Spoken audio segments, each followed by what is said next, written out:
Hello, everyone. Welcome back to another scary story. Your place where we uncover the darkest mysteries in a calming and reflective way. For the next hour, I want you to put on your earphones, put your phone face down, and close your eyes. Relax, and let this story take you to a world full of chills and mystery. I know you use this video to fall asleep, so before that, like the video and subscribe to the channel. Also, leave a comment sharing where in the world you're listening from. Now get comfortable and relax.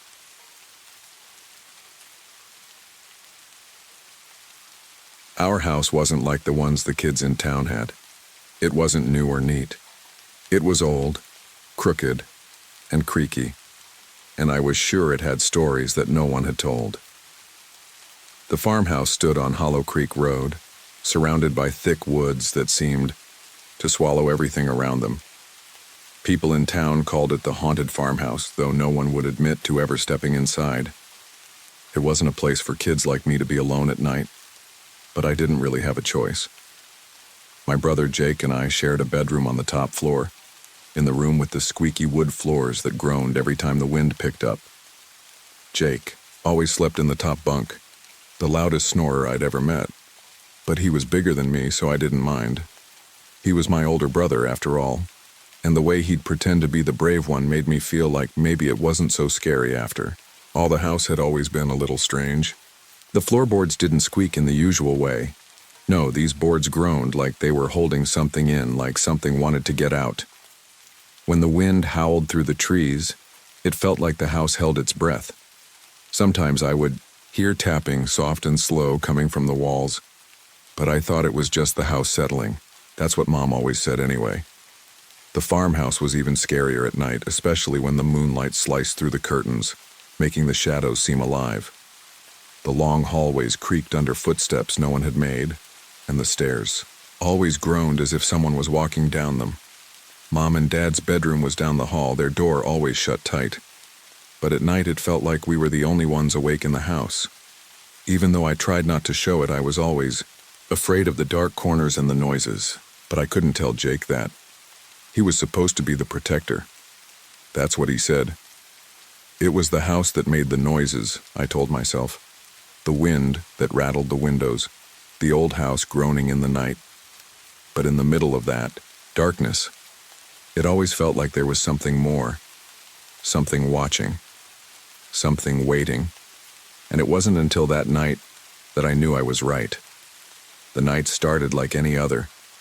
The air was cool, and the house groaned with the usual creaks and taps that always made me feel like the walls were alive. Jake had already fallen asleep on the top bunk, his steady snoring filling the otherwise silent room. I rolled over in bed, staring up at the ceiling, watching the pale light from the moon creep through the curtains. The shadows cast by the trees outside moved with the wind, and for a moment it felt like I was floating, like everything was still, like nothing could hurt me. But then I heard it. A whisper, right next to my ear. It was a harsh whisper, low and sharp, like someone trying to get my attention without making a sound.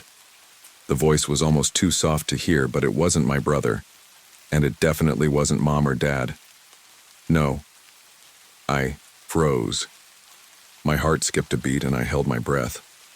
The room was still, the air thick with that odd sense of tension I'd never been able to explain.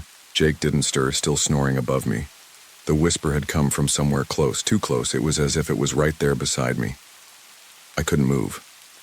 I didn't want to move. My eyes darted around the room, looking for something that didn't belong. And then I heard it again. The stairs creaked. Not the usual creaks, the kind the house made when it settled, but slow, deliberate steps, one after the other, as if someone was testing each step carefully, making sure it wouldn't creak too loudly. It was almost like the steps were coming up the stairs, not down. My body tensed, my breath shallow, the whisper still echoing in my mind. I couldn't stay in bed any longer. I had to know. I had to see. I slid out of bed, my bare feet cold against the wooden floor. I stepped carefully, trying to make as little noise as possible, my heart hammering in my chest. The whispering had stopped, but the house felt like it was holding its breath, waiting for something, waiting for me to do something. I slowly crept over to the window, the moonlight streaming in through the curtain. I peered out into the night, hoping to see nothing, hoping that the shadows outside were just shadows. But what I saw made my breath catch in my throat. 3 figures, tall, thin, standing just too close to the window. Their faces were shadows, indistinct like smudges. One of them raised a hand and pressed it against the glass. I blinked, and they were gone. I didn't scream. I didn't wake Jake. I just ran. Didn't scream, even though every part of me wanted to. I didn't wake Jake, even though the impulse was almost overwhelming. I was too scared, too frozen to move or think clearly. But I couldn't just stay there, staring at the empty window. I couldn't be in that room anymore. My heart hammered in my chest as I tiptoed across the floor, the wooden boards creaking under my feet. I didn't dare look back at the window, even though I could still feel the cold touch of those figures pressing against the glass. It wasn't just the fear, it was the realization that they had been close to me, so close that I could have reached out and touched them. I had seen them. I had felt their presence. My breath was coming in shallow gasps as I made my way down the hall. The house felt even darker now, as if the shadows were pulling closer with every step. I couldn't shake the feeling that something was behind me, following me, that the figures were still out there watching me, waiting for me to return. I reached my parents' door and paused. I hesitated for a moment, my hand hovering over the doorknob, my heart in my throat. The door was shut tight just like it always was, but it didn't feel safe. The air around me was too thick. The silence was too heavy. I didn't knock. I didn't even think. I just pushed the door open and slipped inside. The bed creaked as I crawled in, trying not to wake Mom or Dad. I burrowed under the covers, my body shaking from the cold and the terror that had followed me down the hallway. Mom stirred a little, shifting in her sleep, but she didn't wake up. I squeezed my eyes shut, willing myself to relax, but I couldn't escape the image of the figures outside the window. The whispering had stopped, but I could still hear it, low and distant like a hum in the back of my mind. And then, as if in response to my thoughts, I heard it again. A soft chuckle, a laugh. It wasn't a human laugh. It sounded almost too perfect, too wrong. Like the sound of something that wasn't supposed to be here. I curled up tighter, burying my face in the pillow, trying to block it out. But the whispering had started again. This time it wasn't just laughing, it was calling my name. I lay frozen, my eyes wide open in the dark, staring at the ceiling. The blanket felt like it was smothering me. Too heavy, too warm. But I couldn't bring myself to move it. Every inch of my body was rigid with fear.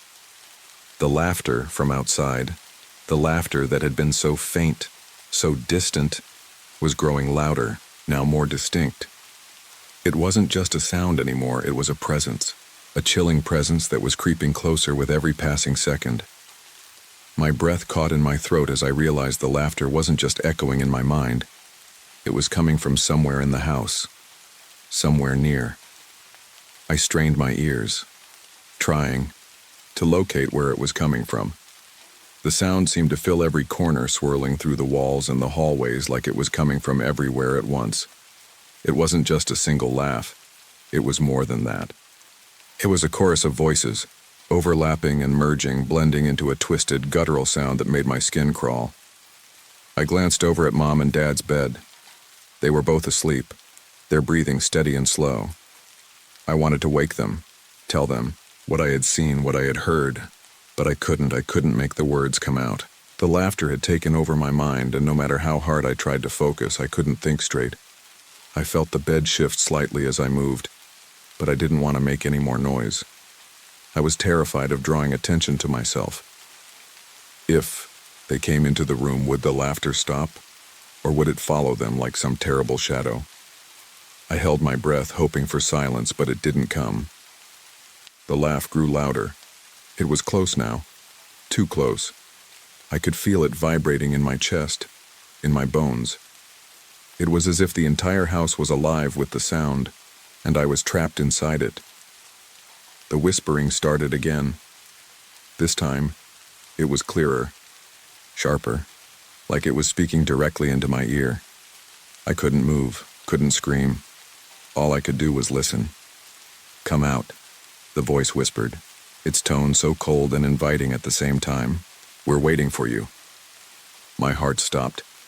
I couldn't take it anymore. I pulled the covers over my head, trying to block out the sound, but the voice was still there, still echoing in my mind. And then I realized something. The laughter was no longer just from the outside. It was coming from the room. It was coming from right beside me. I couldn't breathe. The laughter, that horrible, unnatural laughter, it wasn't in my head anymore. It was real. It was here, in the room with me. The sound was coming from so close that it felt like the very air around me was vibrating with it. My heart raced, thudding in my chest like it was trying to break free. I squeezed my eyes shut, hoping that if I couldn't see it, maybe it would go away, but I knew deep down that it wouldn't. I was trapped in a nightmare that was so much worse than anything I had imagined. The sound of the laughter twisted and turned, growing louder and more disturbing with each passing second. It was as though the walls themselves were laughing and I was the joke. The laughter was low and mocking, taunting me in a way that made my skin crawl. I wanted to scream. I wanted to call out to my parents, to Jake, but I couldn't move. My body felt paralyzed, my mouth dry, my mind a jumbled mess of fear and confusion. The only thing I could do was lie there under the covers, praying it would stop. But the laughter didn't stop. It just kept growing, building in intensity. I had to know. I had to see it, whatever it was. The voices, the laughter, the whispers, it was all too much to ignore. I slowly, cautiously pushed the covers off my face, trying to make as little noise as possible. My eyes darted around the room, searching for any sign of movement, any sign of what was causing this madness. And that's when I saw it. In the corner of the room, near the window, there was a figure, tall and thin, its shape barely distinguishable in the darkness. It stood unnaturally still, as though it was waiting for me to notice it. Its face was a smudge of shadow, too dark to make out any details, but I could feel its presence. I could feel its eyes on me, even though I couldn't see them. It wasn't alone. The figure was flanked by two more, their shapes just as indistinct, their presence just as suffocating. They weren't human. They were something else, something twisted and wrong. The laughter came again, louder this time, echoing in my ears as the figures stepped closer to the bed. I wanted to scream. I wanted to run, but I was paralyzed. The figures didn't move like people. They glided, smooth and unnatural, like they were floating just above the floor. The room felt colder, the air thicker, like I was suffocating under the weight of their presence. "You're ours now," one of them whispered, its voice too deep, too distorted to be real. I could barely comprehend the words as they echoed in my mind. Something about them, their presence, their voices, felt familiar, like something I had always known but never understood. I didn't know what they were, but I knew one thing for sure. They had been with me for longer than I realized.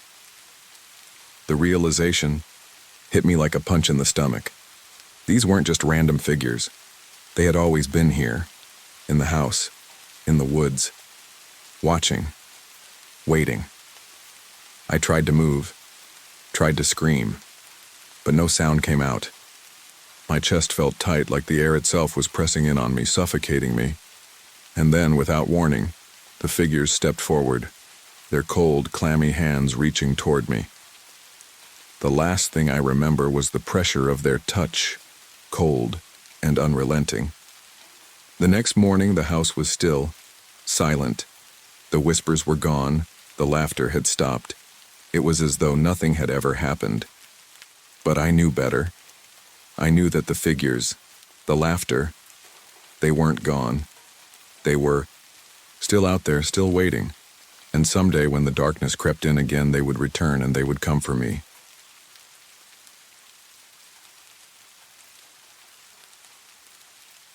It started like most bad decisions do. Late at night, too much alcohol, and way too much ego. Ryan slammed the red Solo cup down and grinned, that cocky, lopsided smile of his. "Come on, Mia. You're telling me you've lived in this town your whole life and never snuck into Blackthorn Manor? I'm telling you, I said, folding my arms, that I have a basic sense of self-preservation. Jake let out a snort from the floor where he was leaning against Lana's legs. She's scared, he teased in a sing-song voice. I rolled my eyes. No, I'm smart, Lana chimed in, brushing Jake's messy hair out of his face. We've all heard the stories, Mia. Doesn't mean they're true. And what if they are? I asked. What if all those disappearances weren't just urban legends? Dev, always the quiet one, leaned forward, resting his elbows on his knees. We're going. Midnight. One night. That's it. It was Halloween. Cold wind outside. Leaves scraping across the pavement like claws. And I should have walked away then. Should have told them no, not interested. But I didn't. Because part of me needed to prove something. To them. To myself. I don't know. And that's how, at 11:42 p.m., we found ourselves trudging through the mist-soaked woods toward Blackthorn Manor. The place had been abandoned for decades, buried deep in Whisper Hollow. You couldn't even find it on Google Maps. Local legend said Elias Blackthorn built it stone by stone with his own hands, raised a family in it. And then one night, every single Blackthorn vanished.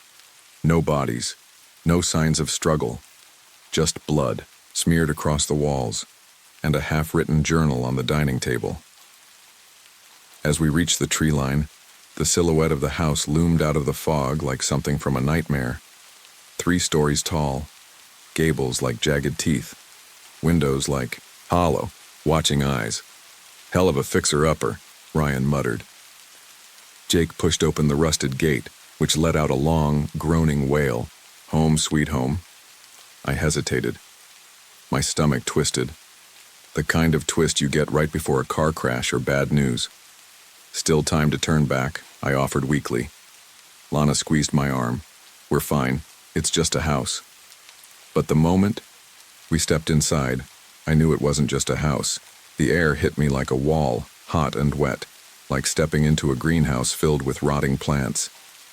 It smelled wrong, not like dust or mildew, but like rusted iron and old flowers.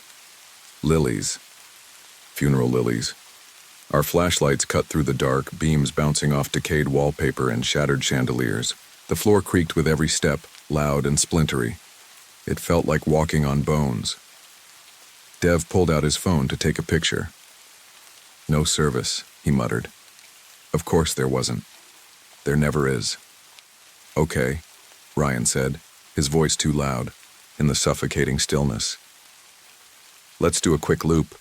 Get some photos, drink a little, and bounce. We all agreed, pretending to be cool, pretending we weren't already hearing things. A scrape upstairs, a whisper behind the curtains, the creak of a rocking chair in a room none of us had entered, and then Lana stopped, flashlight frozen on the grand staircase. They're here, she said quietly. None of us asked who she meant, because somehow we already knew. The front door wouldn't shut behind us. Ryan tried twice, slamming it with both hands, but it kept creaking open an inch. The old wood was warped, the hinges rusted to hell, and the handle was loose like someone had ripped it out of the frame and half-heartedly nailed it back in. Still, it felt like the house didn't want to let us close it. Whatever, Jake said, shouldering his backpack and shining his flashlight down the main hall. Let's check the kitchen first, see if the ghost left snacks. Lana didn't laugh. None of us did. The house had settled into a kind of silence that made your ears ring, like it was holding its breath. Every floorboard groaned under us, even when we stopped moving. And I kept catching the faintest sound behind the walls, like scratching or whispering. The kind of sound you're not sure you heard, but your gut knows you did. The hallway opened into a massive sitting room. Ceiling caved in at one corner, letting moonlight pour through like silver smoke. Furniture draped in dusty sheets lined the walls. Ryan pulled one off an old love seat and immediately started coughing as the dust cloud exploded around him. Smells like a tomb, he muttered, clearing his throat. Lana drifted over to the fireplace, where a cracked portrait hung above the mantel. Elias Blackthorn, I assumed. The man's face had been slashed with something sharp, deep gouges across the eyes and mouth, like someone had tried to erase him. Jake reached for a glass dome on a table, some kind of old clock, and froze. "There's blood on this," he said. Dev leaned in. "Could be rust." Jake turned the base toward us. The brown-red smear on the glass looked way too fresh to be either. Lana took a step back. "This was a bad idea," she whispered. And then we heard the click. It came from upstairs, a door unlatching, followed by another. Click, click, click. Like someone was walking the hallway above us, opening doors one by one. Ryan forced a laugh. "Old house, woods shifting." We all nodded like we believed it, but no one said a word when the sound changed. Thump, thump, thump. Heavy footsteps, slow and deliberate, moving across the ceiling toward the top of the staircase. "Nope," Jake said suddenly. "I'm not playing Scooby-Doo in a cursed mansion. I'm gonna go take a leak and then we're out of here." He disappeared into a side hallway. We waited a beat, and then two. I stared up the stairs, watching my breath fog in the beam of my flashlight. Why was it so hot and cold at the same time? Dev turned to me. "You okay?" I nodded, lying. My heart felt like it was doing double time in my chest. "This place is wrong," I whispered, "like it's watching us." He didn't disagree. Then we heard Jake yell from the hallway. "Guys? What the hell? Stop messing around," Ryan shouted back. "What?" Jake's voice, now louder, more panicked. "Whoever's in here with me, cut it out." And then he screamed. We all bolted. Down the hall we found Jake alone, pale, trembling, sweat pouring off his face. He was backed into a corner like a trapped animal. "There was something right behind me," he whispered. It breathed on me. He held up his neck. There were 4 long red streaks down his skin, as if someone had gently scraped it with a claw. Lana started crying. Ryan looked ready to punch a wall. Dev kept glancing around like the shadows were moving. "We need to leave," I said, voice shaking. But the front door was already shut, and this time it wouldn't open. We tore at the front door like maniacs. Ryan grabbed the knob and twisted hard enough I heard the bones in his wrist crack. Dev tried kicking it 3 times, before stumbling back, breath ragged. The wood didn't even shake. It was like the house absorbed the impact. Jake just kept whispering, "I felt it breathe. I felt it breathe," over and over. Lana sat on the dusty floor, arms wrapped around her knees, rocking slightly. She wouldn't look at any of us, just kept her eyes glued to the dark staircase behind us. "It touched me," Jake said, finally standing still. "Not like a breeze or a draft. It touched me. Cold fingers, right on my neck." I believed him. None of us had the energy to pretend anymore. The air was different now. Stale but moving, like wind circling inside a sealed jar. The house moaned softly, wood flexing as if shifting to listen. And under all of it, that scratching behind the walls had gotten louder, no longer subtle. It sounded like nails. Dozens of them, crawling just behind the wallpaper. Ryan stepped into the main hall and turned slowly in a circle, flashlight beam bouncing off the cracked wallpaper and the cobweb-laced ceiling. "All right, we need to find another exit," he said, trying to sound in control. "There's got to be a back door, kitchen maybe." Jake hesitated. "That's where it came from." Dev rolled his eyes. "You didn't see anything. You freaked out because you scared yourself," Jake snapped. "Dude, shut up. You weren't there. You didn't hear the breathing. You didn't feel the wall get cold behind your back and then something whisper in your goddamn ear." "Guys, stop," I said. "Let's just move. Now." We moved in a tight group down the corridor. The kitchen was past a narrow doorway, barely wide enough for 2 people side by side. Ryan went first, flashlight sweeping the floor. I followed close behind, and I swear, I felt the walls flex inward as I passed, like they were inhaling me. The kitchen had been torn apart by time, cabinets hung open and empty, their doors swaying, slowly, like they'd just been touched. A blackened stove stood against the far wall, warped from rust, and the floor tiles were cracked like spiderwebs. Something foul lingered in the air, like rotting meat mixed with wet leaves. We found the back door. Ryan turned the knob and grunted. Locked. No shit, Jake muttered. Then Ryan did something I'll never forget. He looked through the glass pane in the door. His face went pale. What? I asked, heart climbing into my throat. He didn't answer right away. There's nothing, he finally said. Outside, just black. No trees, no porch, just black. I looked for myself. He was right. Where the backyard should have been, forest, moonlight, dirt, there was only a void, like someone had erased the world past the doorframe. Nothingness, thick and wrong. It felt like if you stepped through, you'd fall forever. What the hell is this place? Lana whispered. And then, the hum. It started like static, low and almost imperceptible, buzzing beneath our feet. The overhead light, long dead, flickered to life for a second, just enough to flash the room in sharp detail. And in that 1 second, the wallpaper peeled back by itself, just a corner, but it curled upward, like it was breathing out. I think the house is alive, I said. No one laughed. Because just then, from somewhere deep in the manor, we heard it again. Dev screaming, cut off mid-breath. We ran toward the scream, not one of those movie sprints with perfectly timed music cues. No. This was frantic, ugly. Jake tripped over a loose floorboard and cracked his chin. Ryan doubled back to grab him. Lana sobbed openly, her breath hitching with every step. And me? I couldn't feel my feet hitting the floor anymore. It was like I was floating, my body in motion but my brain lagging behind. Dev's scream had come from somewhere deep, too deep, a place we hadn't explored. The manor twisted and stretched ahead of us, its hallways somehow longer than they should have been. The architecture made no sense. The doorways shifted slightly when you blinked. Staircases changed direction when you weren't looking. And the whispers. They came in waves, too many voices layered at once. Some pleading, some laughing, some chanting. Ryan barked, "Dev, say something, man. Where are you?" No reply. We reached the parlor. It was filled with dust-covered furniture and broken mirrors lining every wall, tall and thin like sentinels. The light from our flashlights bounced off them, casting warped reflections that didn't quite match our movements. That's when Lana froze. "Oh my God," she whispered, voice trembling. "What?" Jake asked.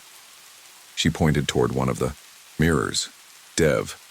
We all turned. And there he was in the reflection. He stood behind us in the mirror's surface, eyes wide, lips moving.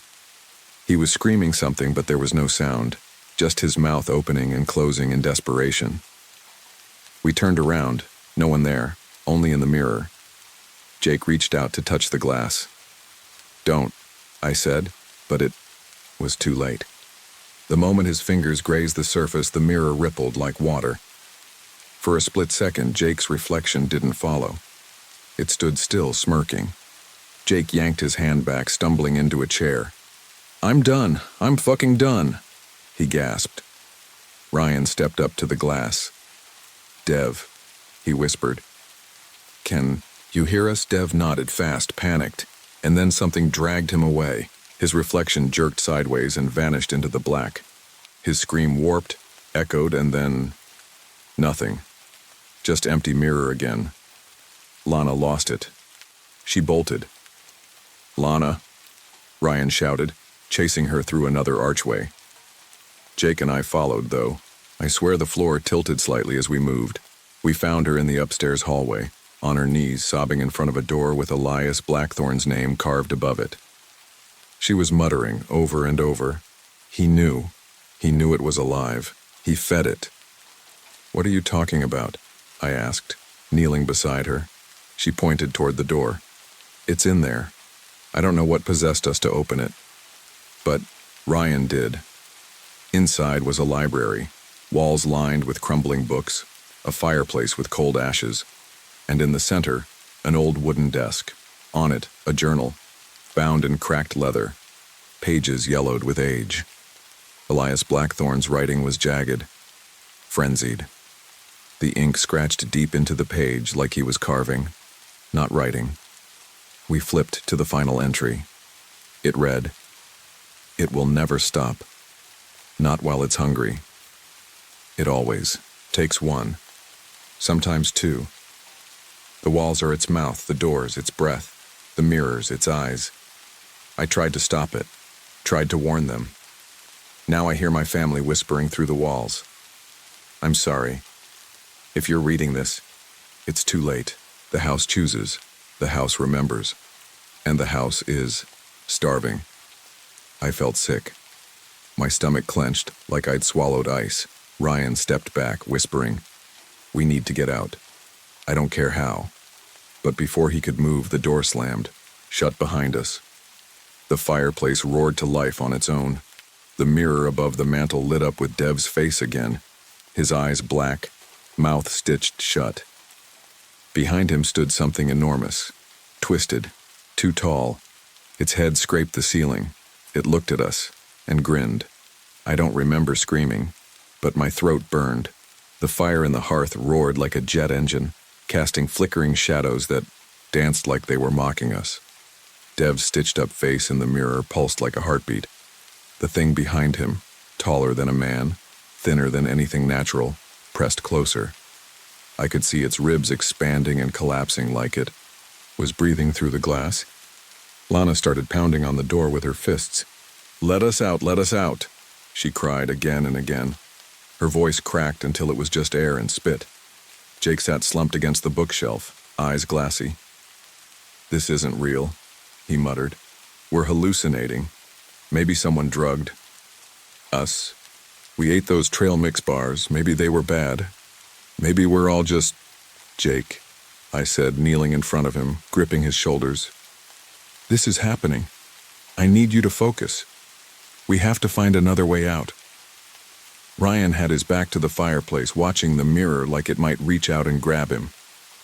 "What if we break it?" he said. I hesitated.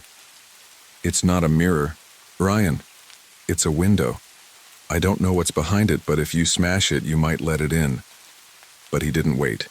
He grabbed a rusted fire poker and swung it at the glass. Crack! A web of fractures splintered across Dev's frozen face. The fire went out instantly. The heat vanished like it had been yanked from the room. The air turned dense and wet, like breathing through a sponge. Then the mirror healed. The crack sealed with a wet pop, like bone snapping back into place. That was when the room shifted. Not figuratively, literally.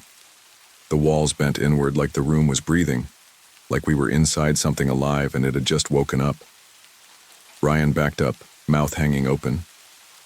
Oh God, it's real. The house, he wasn't crazy. Elias wasn't crazy. Jake stood up, trembling. We need to give it what it wants. Lana stared at him. What the hell are you saying? Jake pointed toward the mirror. It already took Dev. It wants more. It said in the journal, it always takes one. Maybe if we stay still, it lets us go. Maybe if we don't fight it. I slapped him. I don't know why. Maybe because he was unraveling in front of me. Maybe because I needed something to feel real. The sound of my hand hitting his face echoed off the wood panels like a shot. No one else dies, I said. No one. We came in together. We leave together. Silence. Then the door creaked. It didn't fling open, it just unlatched, as if the house was amused, as if it wanted to see what we'd do. We didn't wait. We ran. Down the hallway. Past the crooked mirrors and portraits whose eyes seemed to follow. Down the stairs that groaned under our weight. Through the front foyer, where the air was thick with mildew and regret. When we burst through the front door, I swear I heard it exhale. Outside, the forest was silent. No crickets. No wind. The fog had lifted just enough to reveal our car still parked untouched. We didn't speak until we were halfway back to campus. I kept looking in the rearview mirror, expecting to see Dev's face. But it never came. We told the cops, Showed them the journal. Described everything. They searched the manor. Said it was abandoned. Said there was no fire damage, no fingerprints, no dev, just his camera sitting on a windowsill in the nursery. The final photo? Blurred, but you could make out a shape behind him. Pale fingers curled around his throat. We stopped talking after. That Lana dropped out of school, moved across the country. Ryan started sleeping with a Bible under his pillow. Jake started therapy, but wouldn't say what he talked about. Me? I started checking the locks 3 times before bed. That was a year ago. Yesterday I got a letter. No return address, no stamp. Inside was a single slip of paper, folded once, just my name, and 4 words. You didn't escape it. Last night I heard it. The sound of a heavy door, creaking open, inside my apartment, and behind it, the same smell I remember from Blackthorn Manor, rust and rotting lilies. The house is still hungry, and it remembers my name.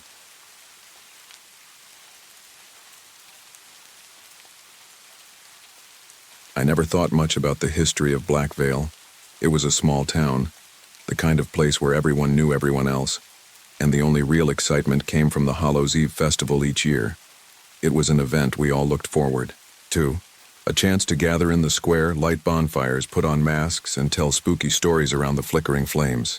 The festival was a tradition that had been passed down through generations, meant to ward off evil spirits and pay homage to the strange legends that hung around this mountain town, like the thick fog that rolled down from the peaks every autumn. But this year, there was something different in the air. The usual feeling of excitement was replaced by a creeping unease, as if the wind itself was whispering warnings through the pine trees. The usual chill of October had arrived, but it carried with it a scent of damp earth and something older, a presence that had been lurking for far too long. I should have known something was wrong when I woke up that morning.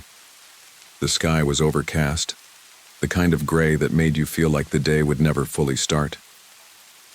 I could smell the smoke from the bonfires already in the distance as I walked down the main street of Blackvale. The villagers were busy setting up the square, hanging banners and preparing for the night's revelry. But even in the midst of all this, I could sense an undercurrent of tension. "Hey, Al," my friend Max called out as I passed the corner store. He was one of the younger farmers in town, always in good spirits, and yet there was something off about his usual grin today. "Everything all right?" I asked him. Max just nodded, but his eyes were darting toward the woods that bordered the town. I followed his gaze but saw nothing.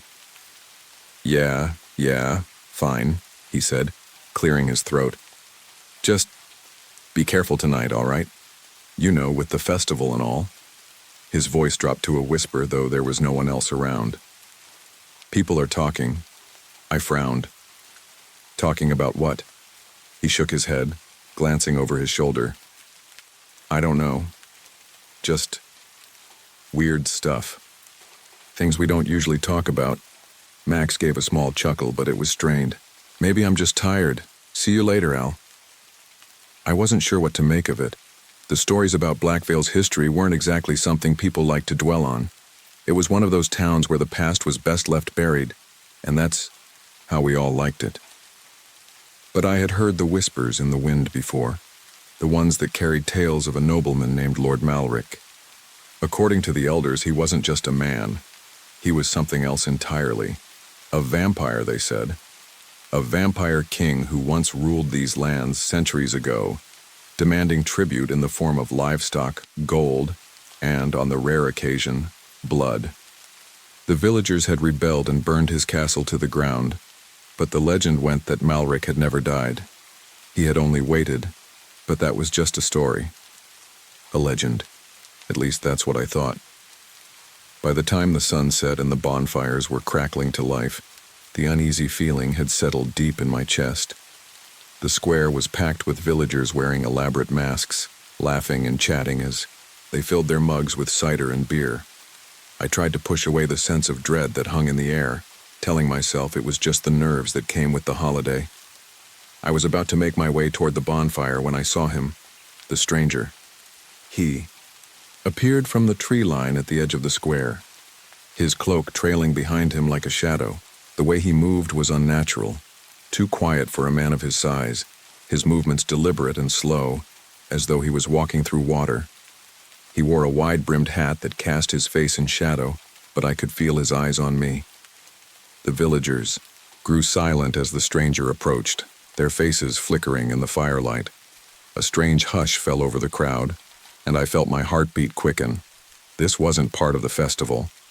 Mayor Gideon Voss stepped forward, his tall frame casting a long shadow in the flickering light. "You're not from Blackvale," he said, his voice steady but tense. The stranger's voice was a rasp like dry leaves scraping stone. "No, but I bring a story you must hear." And that was when I knew something was horribly wrong. I could feel it in my bones. The air itself seemed to grow colder. The whispers in the wind that had haunted me all day were now starting to make sense. Something ancient was coming, and it wasn't just a ghost story. The stranger spoke of Lord Malric the Eternal, his rise, his reign, and his eventual downfall. He told us that the Vampire King had been waiting for the right moment to return. I didn't believe him at first. It seemed like just another tale meant to scare the children and fuel the fires of Hallows' Eve. But then, as the stranger's words grew darker, something changed. The flames of the bonfire seemed to flicker and die, and a cold wind began to blow through the square, carrying with it the unmistakable scent of damp earth. It was as if something had been awakened. And that's when the first scream cut through the air. The figure from the woods had not come to tell stories. He had come to bring the nightmare home. The scream that shattered the night wasn't a human sound. It wasn't even an animal's cry. It was primal, a sound that seemed to vibrate through the earth itself, echoing in the bones of every living thing in Blackvale. It came from the forest, deep and raw, but it was enough to freeze everyone in place. The kind of scream that struck terror into the heart, that paralyzed your body before you even realized it. For a moment, there was nothing but silence. The crackling of the bonfire and the faint hum of nervous conversation were gone. The village square, once filled with life and laughter, seemed to hold its breath, caught between the fading light of the fire and the growing darkness of the night. My heartbeat pounded in my ears.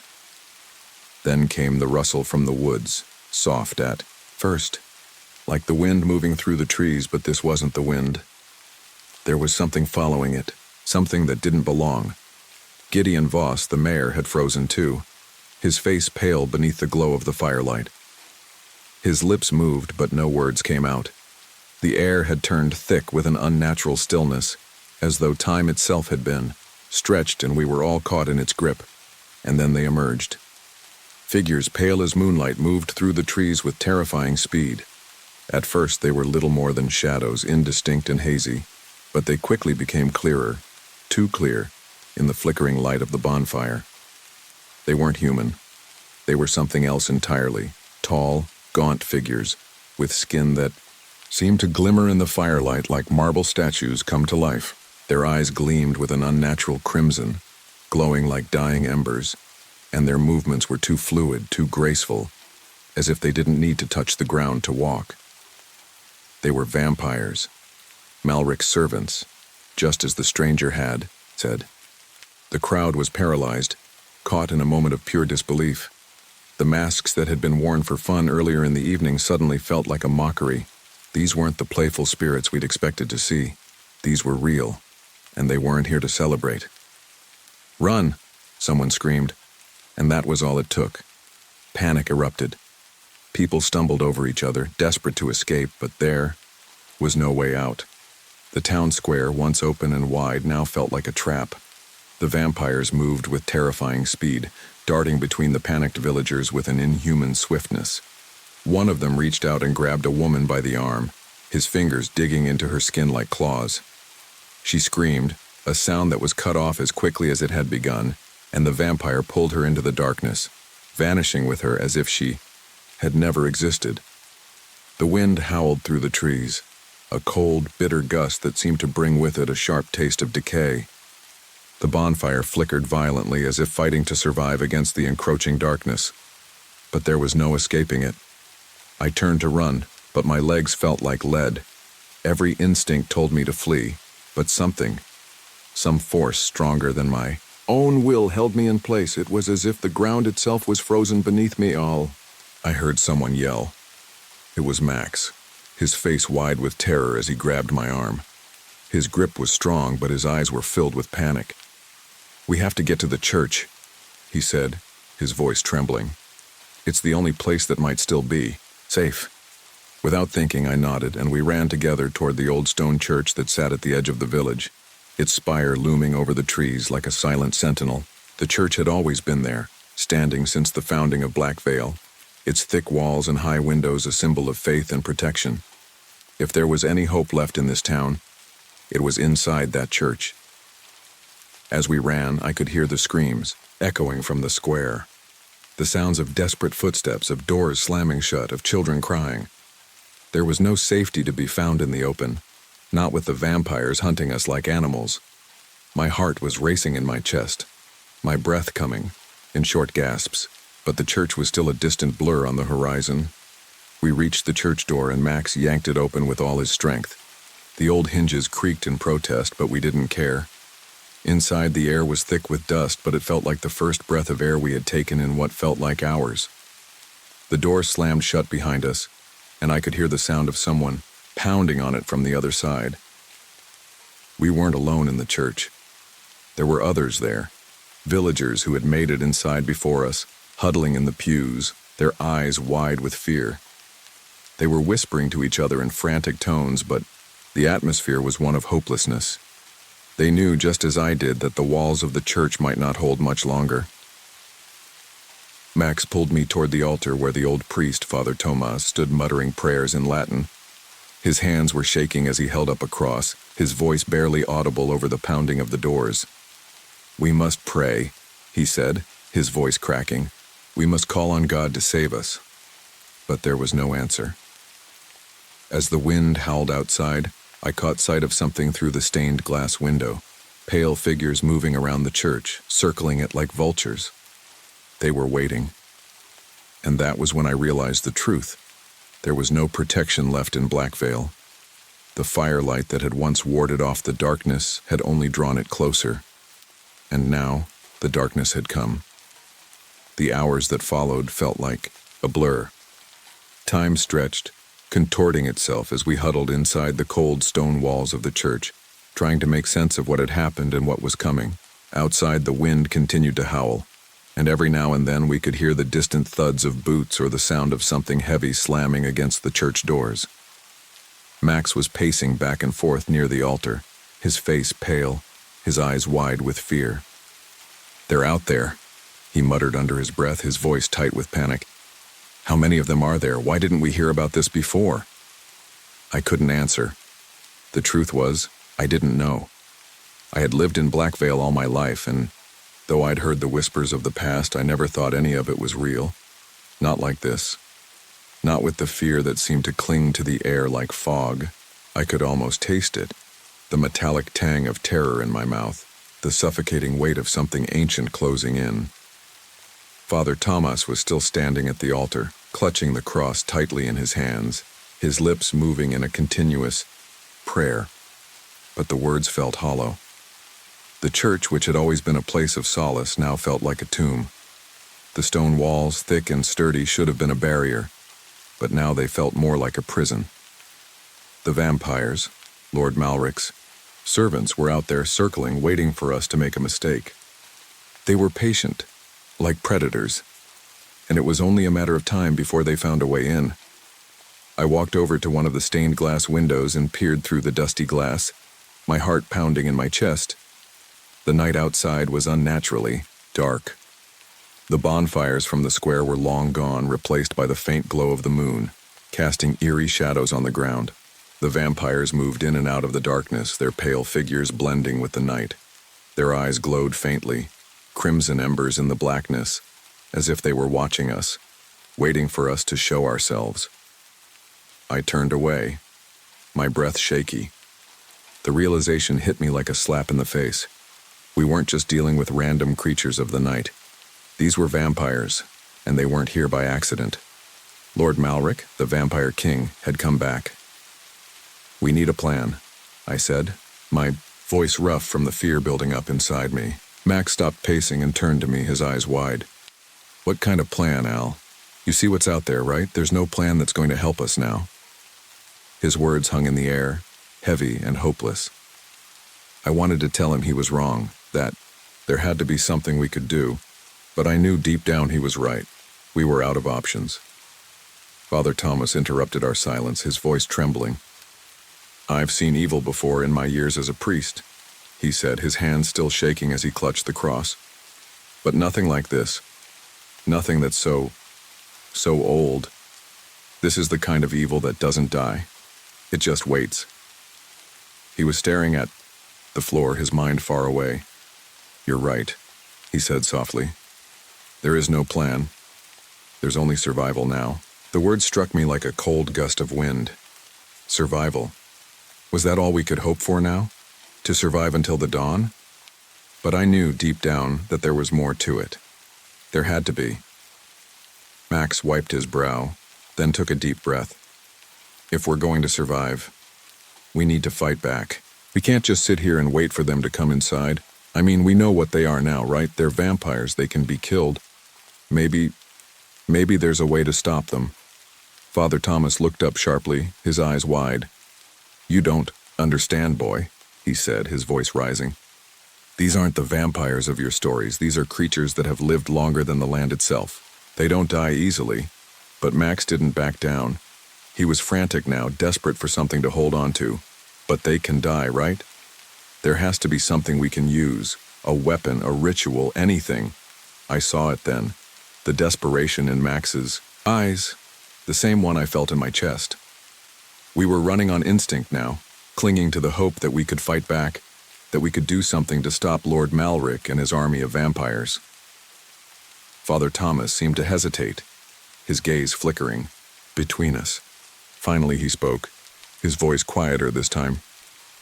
"There are old texts, rituals, holy symbols that can ward off evil. But they're not foolproof. They're dangerous, and they require great faith. The only way to truly fight them is with something stronger than fear, something that comes from within." I looked around at the villagers gathered in the church. There was fear in their eyes, but there was also a flicker of something else. Hope, maybe, or at least the will to try. Max stepped forward. "What do we need to do?" Father Thomas sighed, his eyes closing briefly. "We need to gather what we can. Holy water, silver, garlic, anything that might work. But it's not enough just to have these things. We have to believe. And even then, it might not be enough." We all exchanged a look. A plan, however weak, was better than nothing. I turned to Max. "You go with Father Thomas. See what you can find in the old records. I'll try to gather whatever else we can. Anything we can use to defend ourselves." I looked around the church, my mind racing. "And we need to barricade the doors. If we don't, they'll break through. We don't have much time." Max nodded, and Father Thomas grabbed his coat, pulling it tight around him as he moved to the back of the church. The others, too, began to prepare, their fear and uncertainty slowly turning into determination. We weren't ready, but we had no choice now. We had to fight, or we wouldn't survive the night. As I helped block the windows, with pews, I heard it again. That sound. The sound of something heavy moving against the door. The vampires were here. The end was closer than we realized, but we weren't just going to give up. Not yet. In the distance, the first howl of a wolf echoed through the night, its mournful cry carried on the wind. It was the only sound in the dark, and then, just as I finished barricading the last window, I heard it. A voice, soft and dry, like leaves crunching beneath a boot. "We know you're in there," it whispered. The game has only just begun. It was Lord Malric's voice, and it sent a chill down my spine. We had no choice now. The reckoning had come. The night stretched on with an unbearable, suffocating slowness. Every creak of the floorboards, Every gust of wind, every distant rumble of thunder outside felt like an omen. The moon hung high in the sky, casting an eerie, pale light through the cracks in the stained glass windows. It was the kind of light that made shadows dance on the walls, shifting and twitching like something alive, as though the night itself was waiting for something. I could hear the vampires circling outside, their footsteps like a rhythm that beat through the town like the ticking of a clock, growing louder with every passing minute. The occasional crash of wood against stone from outside, the scraping sound of claws on doors, sent a ripple of fear through the air. But none of it had breached the church yet. For now the walls that had once stood as a place of worship were our only refuge. Inside, the atmosphere was tense and desperate. The villagers who had gathered here with us were huddled in small, silent groups, their faces ashen and drawn. Some were praying softly, their hands clasped in front of them, while others stared into the flickering candlelight with wide, terrified eyes. It was the kind of silence that spoke louder than words, the kind that echoed with the knowledge that this might be the last night we would ever see. Max, Father Thomas, and I stood near the altar, poring over old texts Father Thomas had pulled from a dusty shelf in the back room of the church. We had been searching for hours, scouring through yellowed pages and faded ink, trying to find something, anything that could help us. But the texts were old, almost too old. The language was cryptic, and much of it was lost in time. Even Father Thomas, with his years of experience, could barely make sense of it. "We need something," Max muttered, pacing back and forth again. His eyes were bloodshot from lack of sleep, his face drawn with exhaustion and fear. "Anything that will stop them." Father Thomas was flipping through another book, his face tense with concentration. "I know," he said quietly. "But these aren't the kinds of rituals that can be performed on a whim. These require preparation, conviction, and time. Time that we do not have." I felt a coldness creeping in, a sense of inevitability that I couldn't shake.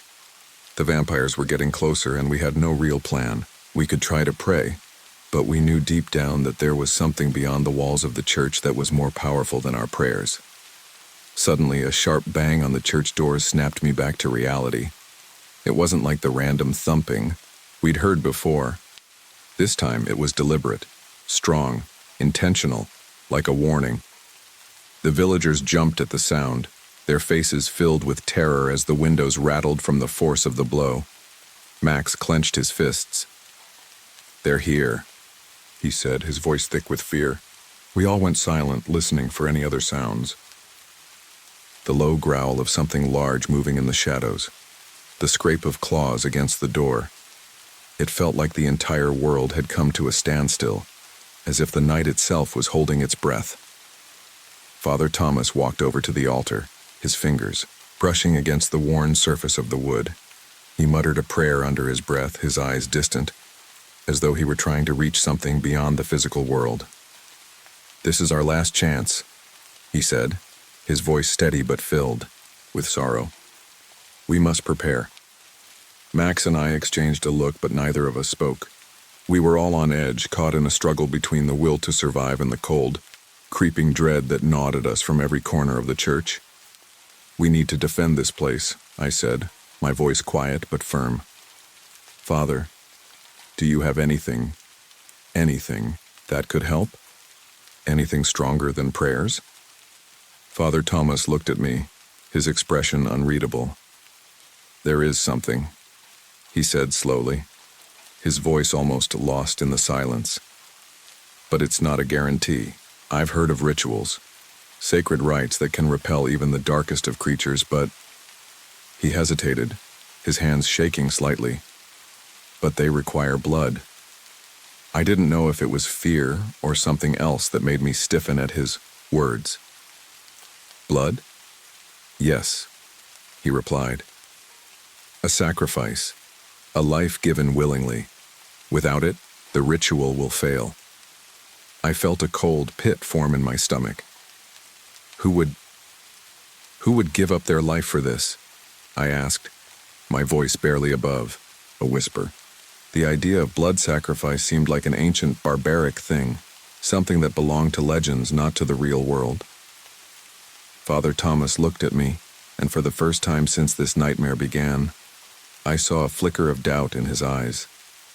"We don't have much time. If you want to survive, you must make a choice." Max's eyes widened.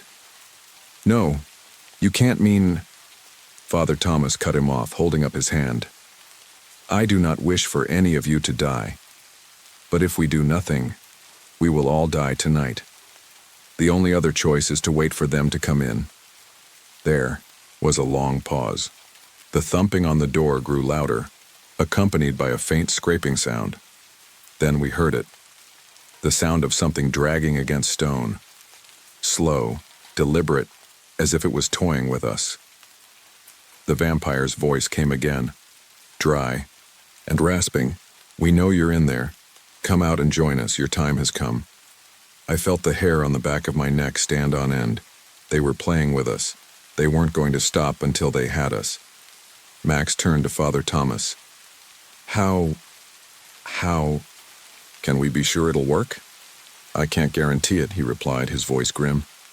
"But there are old ways that speak to the power of life and death. I can perform the ritual, but it requires someone who believes, someone who is willing to offer their blood for the greater good." I looked at Max, and for a brief moment I saw the same fear mirrored in his eyes. We both knew what this meant. The blood would not just be a token, it would be a life. Outside, the vampires were drawing closer and the wind howled louder. The very air felt heavy, oppressive. Time was running out. Then a voice broke through the silence. It wasn't Max or Father Thomas. It was one of the villagers, a woman who had been standing near the back of the church, her face pale and drawn. She stepped forward, her hands trembling. "I'll do it," she said, her voice steady despite the fear in her eyes. I stared at her, my mind racing. You don't have to. We can find another way." But she shook her head. "I've lived a full life. If this will save my children, my husband, if it will save Blackvale, then I'll give what I must." Father Thomas stepped forward, his hands trembling but determined. "Then come. We do this together." The woman knelt before him, her face resolute, and as the ritual began, the weight of what we were about to do settled on us all. And outside, the vampires waited, their crimson eyes glowing in the moonlight, ready to see if we would fulfill our last desperate attempt at survival. The blood moon rose higher in the sky, and with it, our final hope. The moment the woman knelt before Father Thomas, the church seemed to grow colder. I could hear the wind howling outside, its mournful cry like the sound of something ancient and hungry. We were running out of time. Father Thomas's hands shook as he positioned the woman at the altar, muttering something under his breath. Words from a language I didn't recognize, old Latin perhaps, or something even older. The villagers in the church had gathered in a loose circle around us, their faces pale and drawn, unsure of what to do. They were all just waiting, holding their breath, as if they could feel the weight of the moment settling on their shoulders. I stood to the side, my heart hammering in my chest. I didn't know if this would work, but we had no choice. The pounding on the church doors was growing louder now, rhythmic and deliberate. The vampires were drawing closer, their hunger palpable. The sound of claws scraping against the wood sent shivers through my spine. There was no time left. The woman who had volunteered to give her blood sat motionless, her face calm, almost peaceful, despite the terror hanging over us all. Her lips were moving in silent prayer as Father Thomas began preparing for the ritual.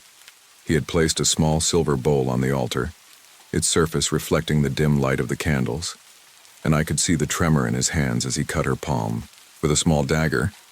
It was a sharp, clean cut, and a drop of blood fell into the bowl. The woman winced but didn't make a sound. I watched the blood mix with the silver, a sickly contrast of red and gray in the dim light. "Is it working?" I whispered, unable to hold back the question. Father Thomas didn't look up from the ritual. His voice was steady but strained. "We can only hope." He dipped his fingers into the blood and began drawing symbols on the ground, his hands moving quickly and with purpose.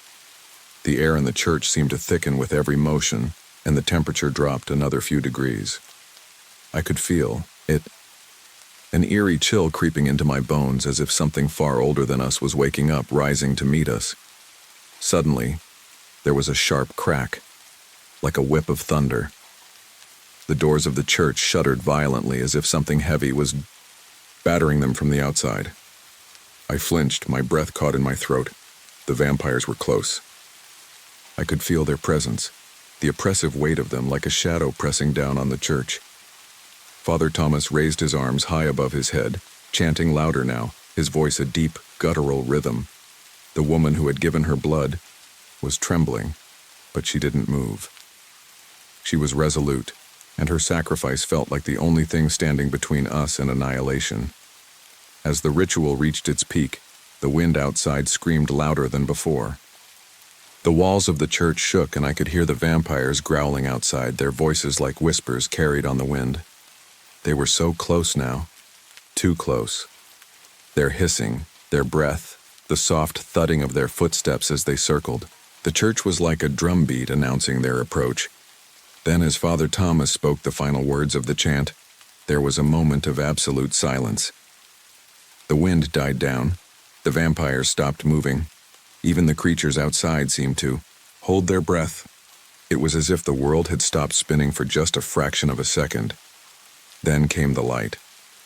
It wasn't a flash of white like I'd expected. It was more subtle, golden, almost a warm amber hue, radiating from the symbols that Father Thomas had drawn on the floor.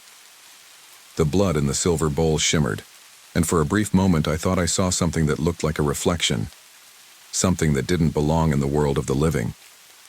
The vampires outside roared in fury, their voices louder now, the sound of their rage vibrating through the walls. I could feel the very ground beneath my feet tremble. The ritual was reaching its climax, and I didn't know if it would work. But then, as the light grew brighter, I felt it. A shift, a change. In the air, the vampires outside screamed in pain. I heard the unmistakable sound of claws scraping against stone, retreating. Father Thomas's voice rang out one last time, strong and commanding. "Begone, creatures of the night. By the power of this sacred blood, return to the darkness from which you came." The world seemed to explode in sound, shrieking winds, the crash of wood splintering, the force of something pushing against the church doors. The light from the ritual grew blinding, and the very foundation of the church seemed to quake. Then, as quickly as it had come, it was over. The church fell silent. For a moment I thought it was just another trick that the vampires were waiting to strike once again. But when I dared to look up, I saw it. Through the cracks in the door, through the gaps in the windows, there was no movement outside. No vampires lurking in the shadows. No glowing eyes. The air was still, unnaturally still, and I could hear the sound of the wind gently stirring the trees as if nothing had happened at all. I turned to Father Thomas, my heart still racing. He was standing at the altar, his face pale and sweat-slicked. The woman who had given her blood was slumped against the floor, exhausted, but alive. I couldn't believe it. We had done it. We had survived. Max walked over to the woman, gently, helping her to her feet. She was weak, her body trembling from the ritual and the sacrifice, but her eyes were clear. She looked up at us, a faint smile on her lips. "It's over," she whispered. For the first time that night, I felt a glimmer of hope. Father Thomas exhaled a shaky breath, wiping his forehead with the back of his hand. The ritual, it worked, but just barely. Lord Malric and his followers are gone, for now. But for how long? Max asked, his voice tight with concern. Father Thomas looked out the window, his eyes narrowing. "I don't know. The evil that Malric brought with him was older than anything I've ever known. But tonight, at least, it's gone." We all stood, there for a moment, the weight of what we had just survived settling into the air. We weren't safe forever, but for now we had won. Black Veil had been saved, and the vampires were gone. For how long, no one could say. And though the world outside had returned to silence, I knew that for as long as Hallows Eve returned, So too would the darkness. But now, we had a fighting chance. The reckoning at Hallows Eve had passed, and we would live to see another dawn, but only time would tell if the darkness would ever truly leave Blackvale.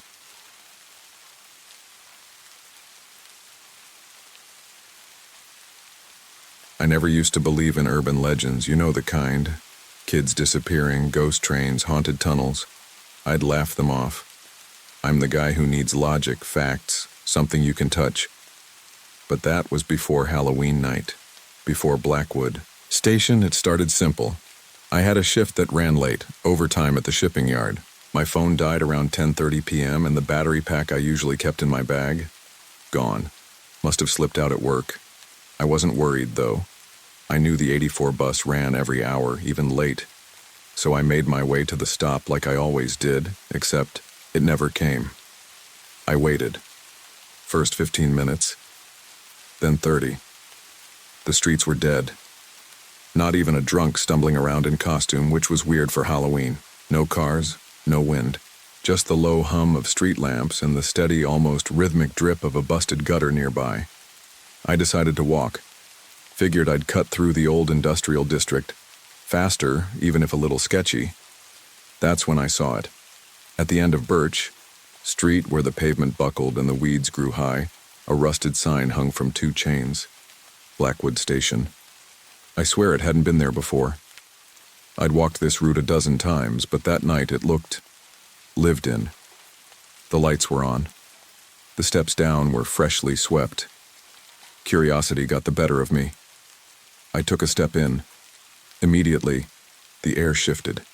The city smells, gasoline, garbage, wet leaves, faded. It smelled like rain on stone. Cold, stale, metallic. The kind of scent that clings to your clothes. The station itself looked like a time capsule from the 20s. Tiled walls, iron benches, a busted ticket booth. The tiles were cracked, yellowed with age. A payphone hung off the wall, its cord coiled, like a dead snake. And yet the lights flickered like someone had just turned them on. I checked my watch. 11:47 p.m., that's when I heard it. A voice, distorted, staticky, crackled through the dusty intercom above me. Final call for the midnight. Blind, all aboard. I stood still. Every hair on my neck stood up. I scanned the place, still empty. The sound of metal grinding on metal echoed in the distance. The tracks started to tremble. Then I saw the lights, headlights, cutting through the tunnel's darkness. Like eyes, the screech of brakes. A train pulled in. Long, low, blood-red cars with windows too dark to see through. It didn't make sense. The station had been decommissioned years ago. It wasn't on any active line. The doors hissed open, and standing at the front was a man. An old conductor, tall, lean, with a blue uniform that looked older than him. His cap sat crooked on his head and his eyes. They were clouded over like cataracts had frozen them solid. Still he smiled, too wide, like it hurt. "You look lost, son," he said. His voice rasped like paper over fire. "This line's only for those who ain't got nowhere else to go. I should have walked away. I should have turned around and run back the way I came. But something about the way he said it, like he already knew me, like he'd been waiting, stopped me cold. "You coming or not?" he asked. I stepped toward the train. Somewhere, deep inside, something screamed not to. But the whistle blew, and I stepped aboard. I stepped into the train, and the door hissed shut behind me with a finality that made my stomach twist. No whoosh of air like the subways I was used to. No mechanical chime. Just silence. The lighting inside was dim, too dim.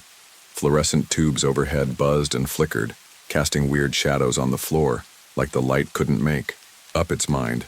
The car looked old, like something from a black and white movie. Faded red velvet seats, brass handles, wooden paneling scratched to hell.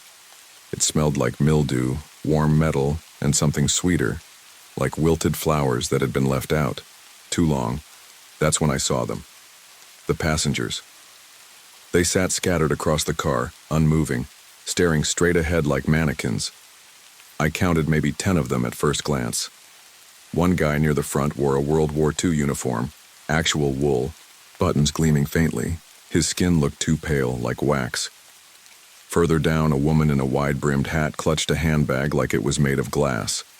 Her eyes were glassy too, dead still. I took a step forward, and every single head turned toward me. No one spoke. No, one blinked. I felt my throat close up. Hi, I mumbled, awkward. Sorry, this is the last train, right? A little girl sitting by the window, maybe 7 or 8, turned to look at me. She wore an old-fashioned dress, the kind you'd see in a photo album from the 1930s, water-stained and frayed at the hem. Her shoes dangled above the floor and she held a raggedy stuffed bear in her lap. She pointed at me. "He's not supposed to be here," she said. Her voice was soft, not threatening, just, "Sure." The conductor suddenly appeared beside me. I swear I didn't even hear him walk up. He was just there like a shadow flicked into place. He didn't look angry, just tired. "Told you not to get on," he said, adjusting his hat. "But some folks don't listen." "What is this?" I asked.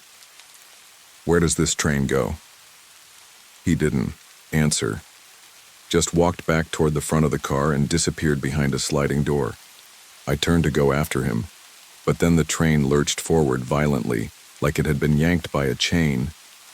I stumbled into the side of a seat and caught myself. The passengers didn't flinch. Outside the windows there was nothing, just black. No tunnel lights, no graffiti-covered walls zipping past, just endless darkness. I sat down, my pulse in my throat. The seat cushions felt damp. A man across from me, maybe in his 60s, cleared his throat. He wore a brown corduroy blazer, round glasses cracked in one lens. He leaned in slightly. "You shouldn't be here," he said. "None of us should." "What is this place?" I whispered. He shook his head slowly. "You'll see." Suddenly, every light in the car blinked out. The train kept moving, humming, beneath us. Then a soft voice, barely audible, whispered from the intercom. "One stop. One chance. One choice." The lights flickered back on. The little girl was gone. Her bear still sat in the seat. I stood up, heart pounding. "Where did she go?" No one answered. Then I noticed something even stranger. My watch still read 11:47 p.m., same as when I stepped inside. I looked around at the faces, people frozen in time, people who looked like they'd been riding this train for decades. The only thing I could think was, what if they had? The train hummed beneath me, the sound oddly steady, almost like a lullaby if it weren't so damn eerie.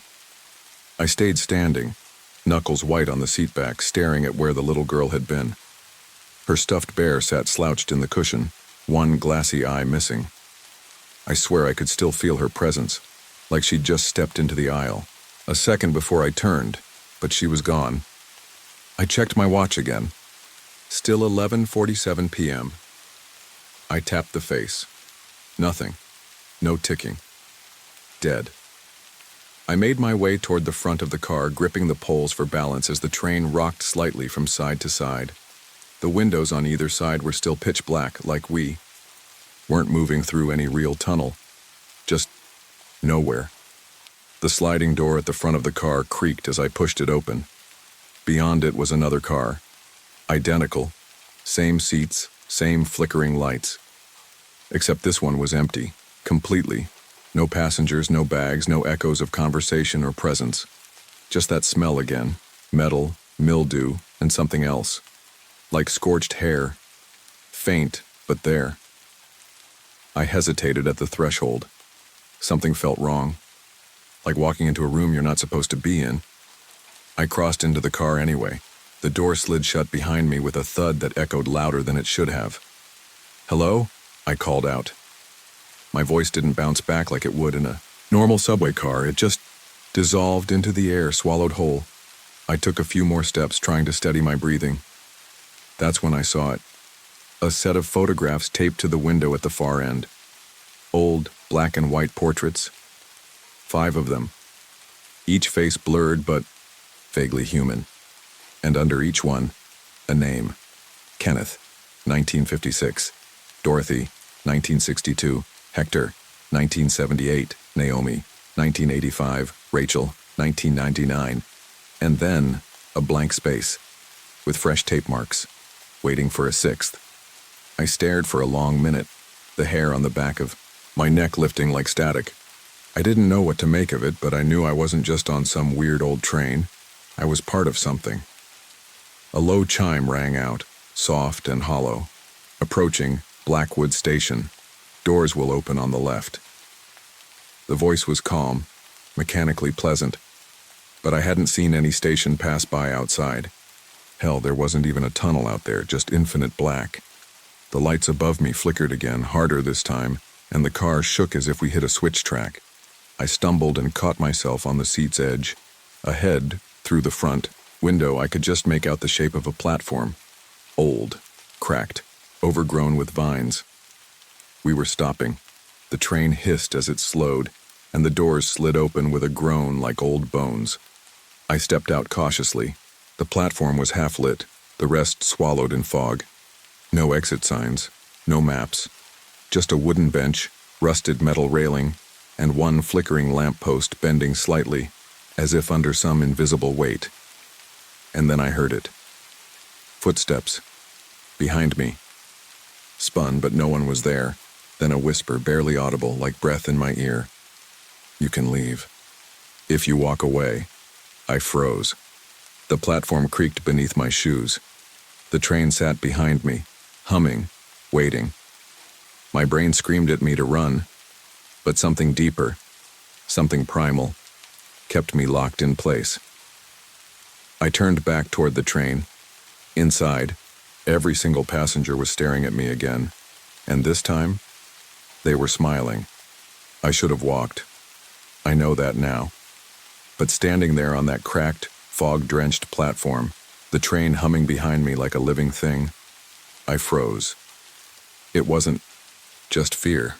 It was like gravity pulling me backward toward the open doors. Like the platform itself didn't want me, the whisper still echoed in my ears. You can leave, if you walk away. But I didn't. I turned back toward the train. The passengers, dozens of them now, all gaunt and ghost-pale, watched in perfect silence. No blinking, no movement, just waiting. I couldn't tell if they were urging me in or warning me off. Then I saw him again. The conductor. He stepped out of the last car like he'd materialized there, his tattered navy coat fluttering despite the still air. His skin was too smooth, too stretched, like wax left too long in the Rio sun.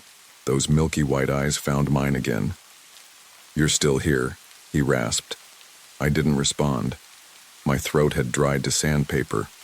You could have walked, he said, nodding toward the other end of the platform. Few do. But you? Nah. I figured you'd stay. They always do the first time. I swallowed hard, finally forcing words out. What is this place? He tilted his head slightly. You ever hear of a thin place? I shook my head. A spot where the veil's thinner. Between here and somewhere else. He took a step closer. His boots made no sound on the cracked concrete. This station, it's one of them. Blackwood was built wrong, on cursed ground, place that remembers, the dead. Then what is this train, I asked. He smiled. It didn't reach his eyes. It's the midnight line. Doesn't matter if you're lost on the street in your head or in your life, it finds you when you don't belong anywhere else, when you're ready to disappear. I didn't say anything, because part of me knew he was right. I'd been drifting for months, no job, no home, barely anyone who'd notice if I vanished. That night I'd just wandered. Ended up at a stop that shouldn't exist, at a time that felt stolen. You can leave now, he said, his voice suddenly softer. Just turn around, walk off that platform, don't look back. I hesitated. Then I asked the question that had been clawing at my brain since this all began. If I don't? He looked at the train, then back at me. Then you ride. Behind. Him, I saw something in the last window of the last car. My reflection. But it wasn't me. Not really. Same clothes, sure. Same face. but the expression was hollow, and the eyes, black like burnt-out stars. I took a shaky breath and turned toward the fog. The far end of the platform stretched into shadow. No exit sign, no stairwell, just thick mist curling along the concrete like fingers. I took a step. The conductor watched, me silently. Another step. I thought I heard footsteps behind me mirroring mine. I didn't dare look. I reached the edge of the platform. The fog thickened. I felt like I was walking into a wall of cotton. Then, the train whistle shrieked behind me. Not mechanical. Human, like something screaming through metal lungs. I flinched. I turned. The train was gone, so was the platform. Just blackness and silence, except I was back. Same platform. Same bench. Same flickering lamp. My watch. 11:47 p.m. Again. And in the distance, the sound of a train, rushing closer. The midnight line hadn't let me go. Not yet. I woke up on the bench.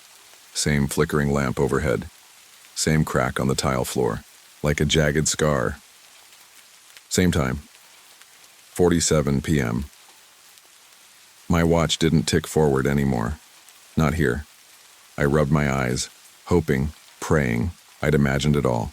That the train, the conductor, the fog swallowing everything, that it was a nightmare from some shitty bottle of gas station whiskey I'd chugged earlier that night.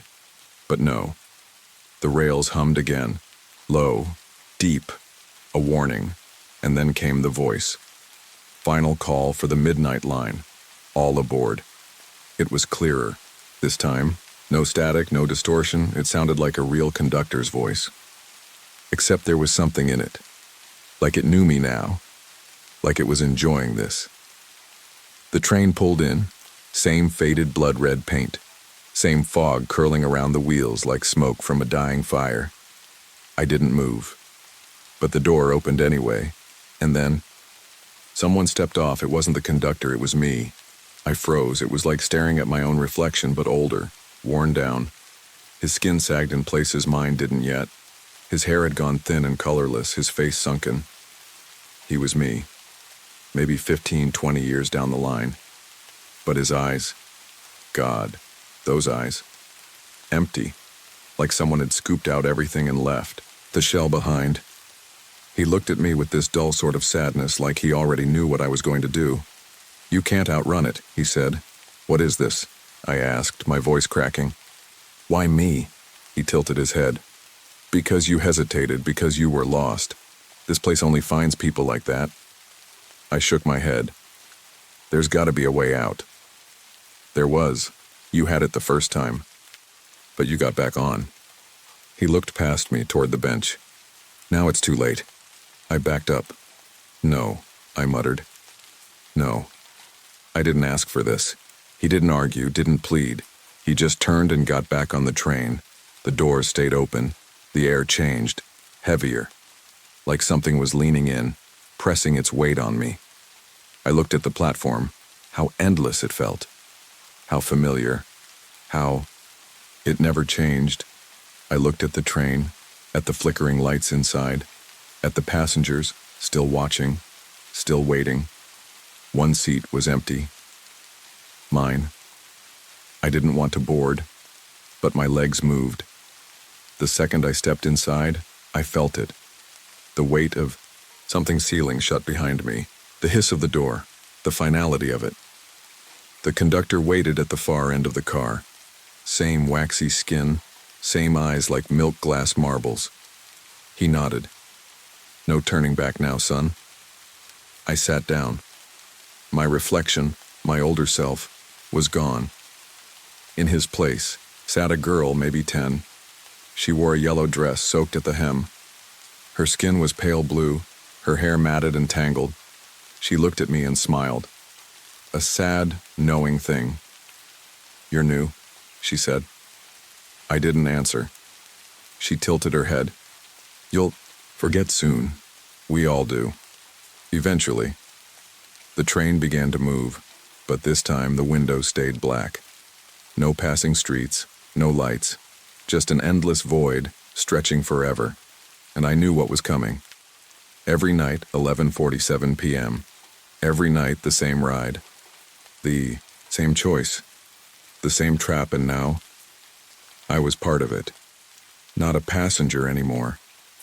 Just another whisper in the walls of Blackwood Station, waiting for someone lost, just like me.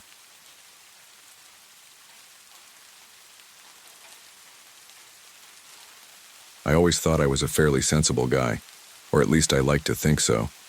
My name's Ethan Carter, and I'm the kind of person who prefers straightforward, well-lit streets, the kind where the most excitement you get is a dog chasing a car. I wasn't the adventurous type, not until Lila came into the picture. Lila was always the one pushing me out of my comfort zone. She was the kind of girl who found beauty in the mysterious, who would drag me on hikes through dense forests, or challenge me to drive down roads I'd never heard of. A part of me loved it, her energy was contagious, but another part of me hated it. I was the guy who read maps for fun, who liked knowing exactly where I was going. So when she invited me to pick her up from some cabin party deep in the woods, I should have known it would be a bad idea. The cabin was off the grid, deep in the woods, miles from the nearest town with no cell service to speak of. I wasn't too worried.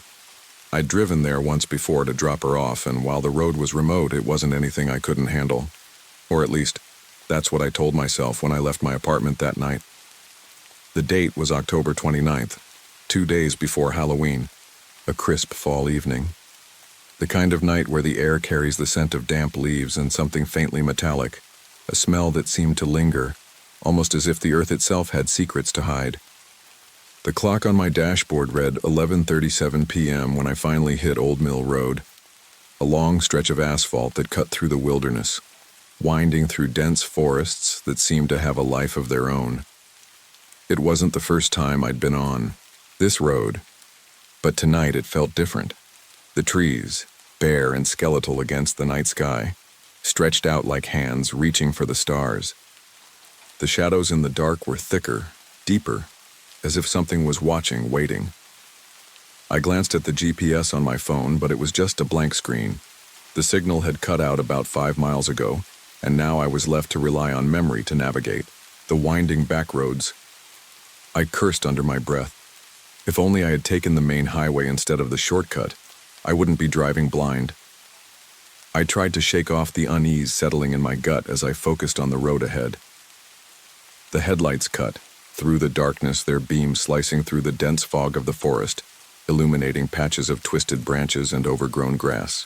The kind of stretch of road that makes you think you're completely alone in the world, but also makes you wonder if that's the case. It was then that I saw it.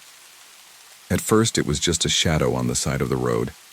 I thought it might be a stranded car, maybe someone who'd broken down. But as I got closer, I saw something that made my stomach drop. A sleek black coupe, parked crookedly on the shoulder, its 4 doors hanging wide open. The car was out of place, its glossy surface almost unnatural against the darkness of the woods. There were no other cars around, no signs of life. I slowed, my gut twisting as I tried to make sense of what I was seeing. The car's interior light flickered weakly, casting long, twisted shadows across the figures inside. And that's when I saw them. 4 figures, motionless, their bodies slumped in unnatural positions, their heads lolled to the side, necks bent at impossible angles, as if they'd been snapped. Their skin was pale, almost ghostly, and in the dim light their faces looked wrong. Too still, too lifeless. I felt my heart skip a beat. My foot hovered over the brake, but my instincts screamed at me not to stop.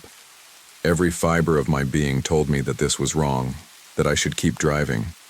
It was a feeling I couldn't shake, a kind of deep-rooted terror that only grew the longer I stared at the figures. I didn't know what came over me, but I sped up, my heart hammering in my chest. I was shaking, almost sweating, as I forced myself to look away and focus on the road ahead. The headlights were still cutting through the darkness, and I didn't dare look back. Whatever was going on back there, I didn't want to know. I drove for what felt like miles, trying to shake the image of those slumped figures from my mind. My hands were gripping the steering wheel so tightly that my knuckles were white, my heart racing in my chest. It was as if the air had thickened around me, and every little sound, the rustling of leaves, the snap of a branch, felt amplified, as though something was creeping closer, breathing down my neck. Then, after a while, I realized something. I'd missed the turnoff to the cabin. I swore under my breath, my stomach sinking. I had to turn around. I made a quick U-turn, my tires screeching on the cold pavement as I headed back in the direction of the black coupe. My anxiety was building with every second. There was no way I was going back down that road without getting my bearings straight, but the thought of passing that place again filled me with dread. My palms were slick with sweat, and I tried to push the memory of the figures out of my mind. But when I reached the spot where the black coupe had been, I froze. The doors were closed and the figures inside were sitting upright. My heart stopped. They were no longer slumped, their bodies stiff and straight, their heads turned in unison, and before I could even process what was happening, their hollow eyes locked onto mine. One of them, a woman with stringy black hair, smiled. It wasn't a normal smile. It was slow, grotesque, her mouth stretching, wide, far too wide, as if it could never close again. I couldn't breathe. My foot slammed on the gas pedal, the tires screeching as I sped off, leaving them behind. I didn't even look in the rearview mirror. I just kept driving. But as I drove, my mind was racing. What had I just seen? What the hell was happening? The eerie smile of that woman was burned into my memory, and every part of me screamed that I had made a mistake, driving too fast, too carelessly, down a road that shouldn't even exist. Kept my eyes on the road, my breath coming in sharp gasps, the fear settling deeper into my bones. I had to get to the cabin. I had to get Lila. But as the trees thinned out and the road opened up into something familiar, I realized, just too late, that I had no idea where I was. The GPS was still dead, and I was lost. And somewhere behind me, in the deepening darkness, something was following. I couldn't shake the feeling of being watched. It clung to me, gnawing at the edges of my mind as I drove through the winding roads. My hands gripped the steering wheel so tightly my knuckles were starting to ache. The road ahead stretched out, but my thoughts kept drifting back to the black coupe, the twisted bodies inside it, and that awful smile of the woman, so wide, so unnatural. I tried to rationalize it. Maybe I was just tired. It had been a long drive already, and the road was deserted. Maybe I had imagined it, or maybe there was some kind of twisted joke happening. The figures' heads twisting at impossible angles. That couldn't have been real, right? And the smile, it was almost as if it was planned. No, I couldn't allow myself to think like that. I had to focus on getting Lila. I cursed under my breath again as I realized I was no longer sure of the direction I was heading. I had been so focused on that damn car, on getting away from it, that I hadn't been paying attention to where I was going. The trees here were different, darker, thicker, and the road seemed to stretch on endlessly. I wasn't close to the cabin anymore, I knew that. And I wasn't close to anything familiar either. I had passed a few signs earlier, but they had been so weathered and worn out that I couldn't make out the town names. Black Hollow, the place where I grew up, was supposed to be around here, somewhere, but I couldn't recall the last time I had passed it. I thought I remembered seeing a sign for it earlier, but now it all felt like a distant memory, a faded echo. The GPS was still useless, and there was no phone service. It was just me and the road, and an overwhelming sense of isolation. The weight of the night felt heavier, the air thicker. It wasn't like the normal darkness of driving through a rural area. This felt wrong. It felt like something was slowly closing in on me, like a trap that I had willingly walked into. I tried to calm myself down, but my thoughts kept racing back to that black coupe. I kept seeing the figures again, too still, too perfect in their motionlessness. I couldn't stop thinking about their faces, pale and slack, as if they weren't even human anymore. And the smile. The smile.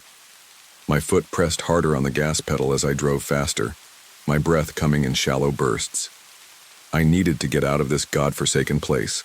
I needed to find Lila. I passed a few more miles of twisting, darkened roads, but everything around me felt unfamiliar. The trees, tall, dark, and tight against the road, pressed in from all sides, blocking out any light from the moon. Every turn seemed to lead me deeper into the woods, further away from the cabin, and from safety. Then out of the corner of my eye I saw it again. The black coupe. I didn't know how I had missed it before. It was sitting on the side of the road, but this time it was facing the opposite direction, as if it had turned around to follow me. All 4 doors were open, and the interior light flickered faintly, casting long shadows across the figures inside. But there was something different about it now. This time, they weren't slumped. They weren't twisted in grotesque angles. They were sitting upright, perfectly still, their heads turned toward me as I slowed. And I felt it. Felt their eyes on me, watching me.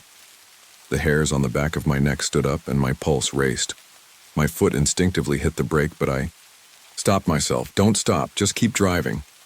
But it was too late. One of the figures, one of the women, the one with the stringy black hair, turned her head slowly toward me. She had a grin stretched across her face, wide, far too wide. It was that same grotesque smile, but now it was even worse. It was as if her lips were pulled back too far, her teeth shining in the moonlight, and something about the way she smiled sent a chill crawling down my spine. I couldn't move. I couldn't breathe. Her eyes locked onto mine, hollow and unblinking. I could feel the weight of her gaze all the way from the car, as if she was staring into the very core of my being. The air felt colder, heavier, as if the space between us had narrowed down to nothing. Then, without thinking, I slammed my foot down on the gas, my tires screeching against the asphalt as I tore away from them. I didn't look back. I couldn't. My mind was racing, my breath ragged and sharp in my throat. The car screeched down the road, my hands shaking as I tried to control the wheel. I knew I had to get away. I didn't know how long I had been driving after that, but every second felt like an eternity. I couldn't understand what was happening. None of this made sense. I drove for miles. The trees were relentless on either side, the road twisting and turning in ways that made it impossible to know where I was anymore. The minutes blurred together into a mess of panic and confusion. But one thing remained clear in my mind. Get away. Get away from the black coupe. Get away from the figures. Get away from the smile. And then, just when I thought I couldn't take it anymore, I saw it. A sign. The familiar shape of Black Hollow Road. I let out a shaky breath, relieved beyond belief. It was like the weight of the world had been lifted from my chest. I was so close to getting out of this, to being safe. I took a sharp turn, heading into the town. The streetlights flickered above me, casting long shadows across the empty street. Black Hollow was a quiet, forgotten place, but it was home. I pulled up to my apartment, my hands still trembling on the steering wheel. I took a few deep breaths, trying to steady myself, but I couldn't shake the images from my mind. The figures. The black coupe. I needed to tell Lila what had happened, needed to warn her. But when I reached for my phone, I saw the screen had no signal. Not that it mattered. The voicemail icon on the screen told me everything I needed to know. Dialed Lila's number again, but it went straight to voicemail. I did it once more. Again, straight to voicemail. I looked at the time, 2:05 a.m. She was supposed to be home by now. I couldn't help the dread that settled in the pit of my stomach. Something was wrong. I opened up my laptop thinking I could distract myself with a quick search. I typed accidents on Old Mill Road into the search bar, my hands shaking as I clicked on the first result. The headline of an old news article caught my eye. 4 locals found dead in a black coupe, necks broken, faces frozen, in terror. No signs of collision. My stomach turned. That wasn't possible. It couldn't be. But as I read on, the hair on the back of my neck prickled again. The article described the same spot I had passed, the same car, the same figures. And I knew, deep down, that I had seen something I wasn't supposed to, something that shouldn't have existed, but I didn't know how to explain it. The fear slowly started to sink in again. I never drove Old Mill Road again, and sometimes, when I'm driving late at night, I swear I see headlights in my rear view mirror and 4 shadows waiting. The weeks that followed my encounter on Old Mill Road felt like a slow-motion replay of a nightmare. The memory of that black coupe, of the figures inside it, haunted me in ways I didn't think possible. I tried to convince myself that I had imagined it, just a trick of the mind, a product of the stress and the isolation of that God-forsaken stretch of road. But deep down, I knew that wasn't the truth. What I had seen was real.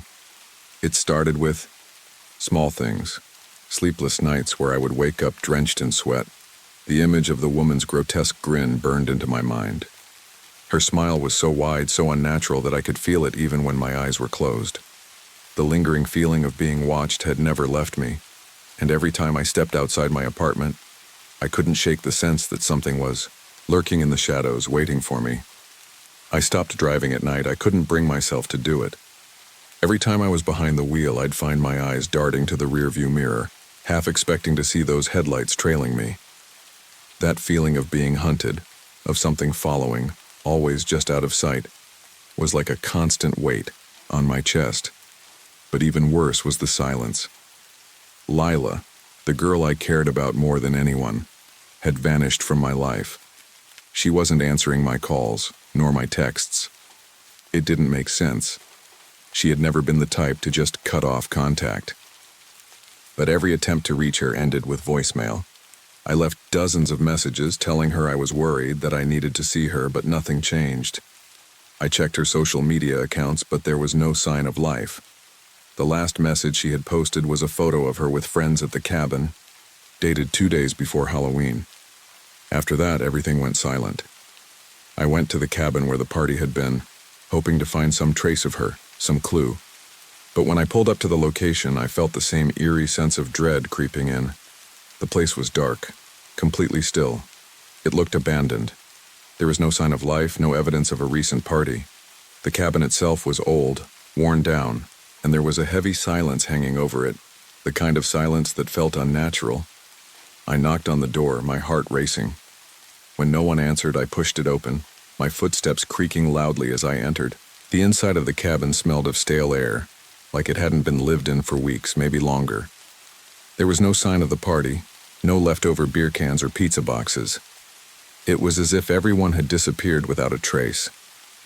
I checked the rooms, one by one, searching for Lila, but I found nothing. The place was a ghost town. I stood there in the middle of the living room, my mind reeling, trying to piece everything together. The unease I felt earlier had returned with a vengeance. I was being pulled deeper into something I didn't understand. I needed answers, but I was too scared to know what those answers might be. The feeling of being followed was overwhelming now. Every time I closed my eyes, I imagined the black coupe, its sleek form gliding silently along the road behind me. Something was out there, and it wasn't going to stop until it had me. I left the cabin feeling more desperate than ever. I tried to focus on the practical side of things.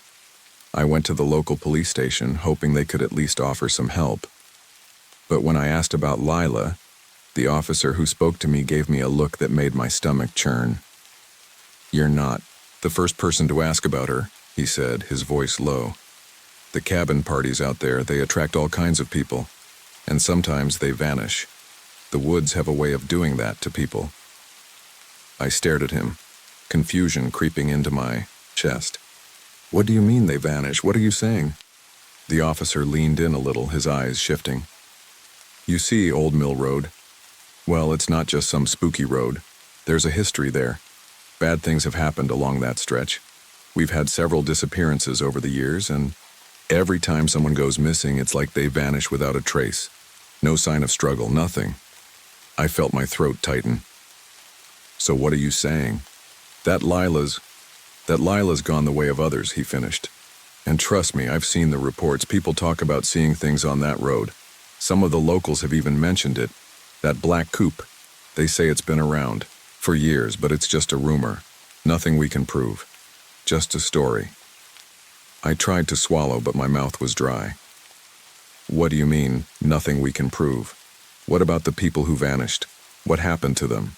The officer gave me a long look, then turned his eyes to the door. It's an old legend around here. You can go searching for all the answers you want, but you'll never find them. Some things just disappear. I left the station feeling like I was on the edge of some terrible truth, a truth I wasn't sure I could face. Was the Black Coupe some kind of ghost story, an urban legend, or was there something more sinister happening on Old Mill Road? It was becoming harder and harder to ignore the connection between the vanishing people and that eerie car. As I walked out of the station, I saw the headlights. A car, parked across the street, its engine running, its shape silhouetted in the dim light. My heart leapt in my chest, and without even thinking, I started walking toward it. But as I took a few steps, the car sped off. Tires screeched as it disappeared down the road, and I stood there staring after it, my breath coming in short bursts. My mind screamed at me to stop, to turn around and get back inside, but my legs wouldn't obey. I felt like I was being pulled toward that car, toward something I couldn't control. I turned and sprinted back to my apartment, hoping to outrun whatever was following me, whatever had followed Lila. But that night, as I lay in bed, staring up at the ceiling, I realized something terrifying. The headlights weren't just in my rearview mirror. They were always there, lingering in the dark, waiting to catch up to me, and they would never stop. The next few days blurred into one long, sleepless nightmare. My mind was running on overdrive, trying to make sense of the things I'd seen and the things I hadn't. Lila was still missing, and every time I tried to piece together the fragments of the past few weeks, they only seemed to slip further away from me, like sand through my fingers. The harder I tried to understand, the more it felt like I was losing my grip on reality. I couldn't shake the images of the Black Coupe, of those cold, lifeless figures sitting inside it, staring at me with eyes that didn't belong to the living. I found myself going back to Old Mill Road over and over again. At first, I just drove slowly, trying to gather my thoughts, trying to find something, anything that would explain what had happened that night. But each time I reached the stretch of road where I had seen the coupe, I froze. The spot was always empty, as though nothing had ever been there. No car, no figures, just a stretch of dark road disappearing into the trees. The place felt wrong. It wasn't just the eeriness of the woods or the isolation of the road.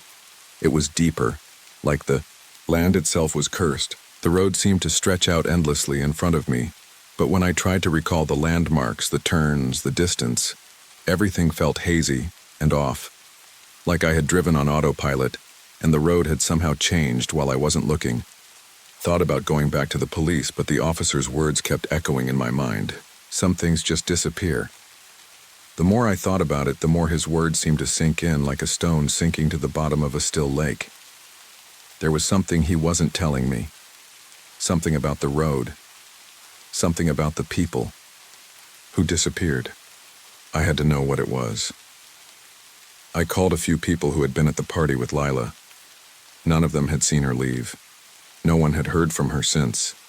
It felt like she'd vanished off the face of the earth. I asked one of her friends if they had noticed anything strange at the cabin, but they all dismissed it as just another crazy party. They were too busy drinking, laughing, and forgetting to care about anything else. That's when I decided to go back. I had to find out what happened to Lila, and I couldn't shake the feeling that Old Mill Road held the answers. Maybe I was being reckless. Maybe I was chasing shadows, but I had to try. I drove out there again, this time with more determination.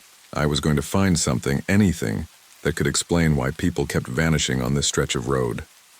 I couldn't stop thinking about the officer's words, about the Black Coupe, about how it seemed to be tied to something older, something darker. This time, as I approached the stretch where the coupe had been, I noticed something I hadn't before. It wasn't just the trees or the silence that made this place feel wrong. There was a subtle shift in the air, like the pressure in the atmosphere had changed. The air was heavier, colder. It wasn't just the chill of the night. It was a deeper cold. the kind that made the hairs on the back of your neck stand on end. I pulled the car over, not far from where I'd seen the coupe, and got out, my breath clouding in front of me. I could barely hear my footsteps as I walked along the side of the road, the soft crunch of leaves underfoot the only sound breaking the silence. The trees loomed over me, their skeletal branches twisting into strange shapes, their shadows stretching unnaturally in the moonlight. It felt as though the forest was watching me, waiting for something. The road seemed to swallow sound, and I could feel a weight pressing down on me with every step. That's when I saw it. A small, weathered sign, barely noticeable unless you were looking closely. It was partially obscured by vines, but I could make out the words, "Warning, do not enter, end of the road." The sign was old, its edges frayed, the lettering faded. I had never noticed it before. It wasn't like any regular road sign, and it didn't fit with the rest of the area. It looked out of place, forgotten like the town itself. A chill ran down my spine as I stepped closer to it. I could feel the hairs on the back of my neck standing up, like something was telling me to turn back, that I had gone too far. I took a deep breath, ignoring the panic rising in my chest. Something about the sign felt important, like a warning, left for me, or maybe for anyone else who dared to venture this far. I studied it for a moment longer, then turned to head back to the car, my heart pounding. That's when I heard it. A low, unnatural sound. A hum, like something far off in the distance vibrating the air around me. I stopped in my tracks, my breath catching. The sound was faint at first, almost imperceptible, but it grew louder, filling the space around me, becoming sharper, more distinct. It wasn't a natural sound. It was mechanical, like the hum of an engine or the resonance of a machine. Something ancient and buried beneath the earth. The hum seemed to come from all around me, vibrating in the air, pulling at the edges of my thoughts. I felt like I was being drawn into it, like the earth beneath my feet was beginning to shift. The air itself felt different now, heavier and colder. My mind screamed at me to leave. I didn't know what was happening, but I knew enough to trust my instincts. I turned and started walking quickly back toward the car, my steps quickening as the hum grew louder, the ground beneath my feet trembling ever so slightly. I reached the car, my hands shaking as I fumbled for the keys.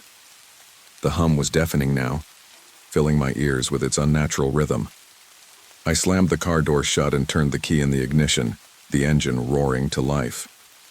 I didn't look back as I peeled out of there, my heart thundering in my chest, my hands gripping the wheel so tightly that my knuckles were white. As I drove away, I kept my eyes on the road ahead, but I couldn't shake the feeling that something was still following me. I glanced in my rearview mirror, half expecting to see headlights behind me.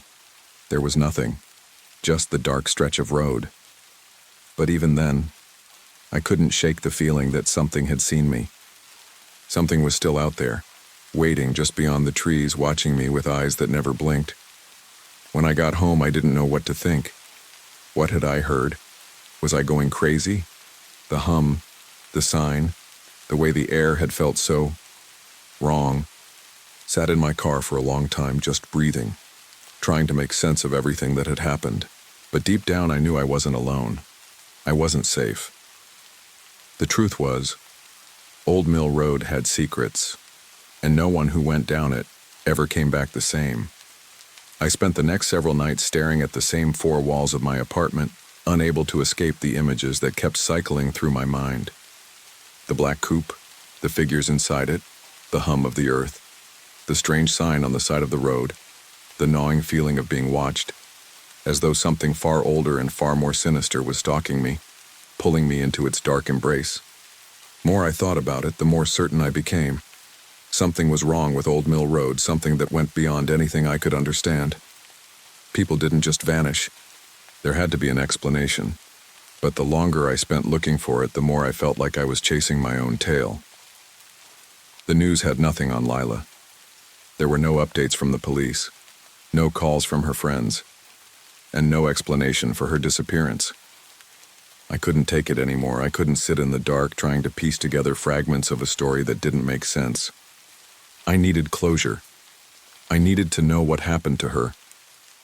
I packed a bag, grabbed my keys, and set out. I had no real plan, No idea what I was going to find, but the weight of the question, what happened to Lila, was crushing me. I knew I had to go back to the beginning.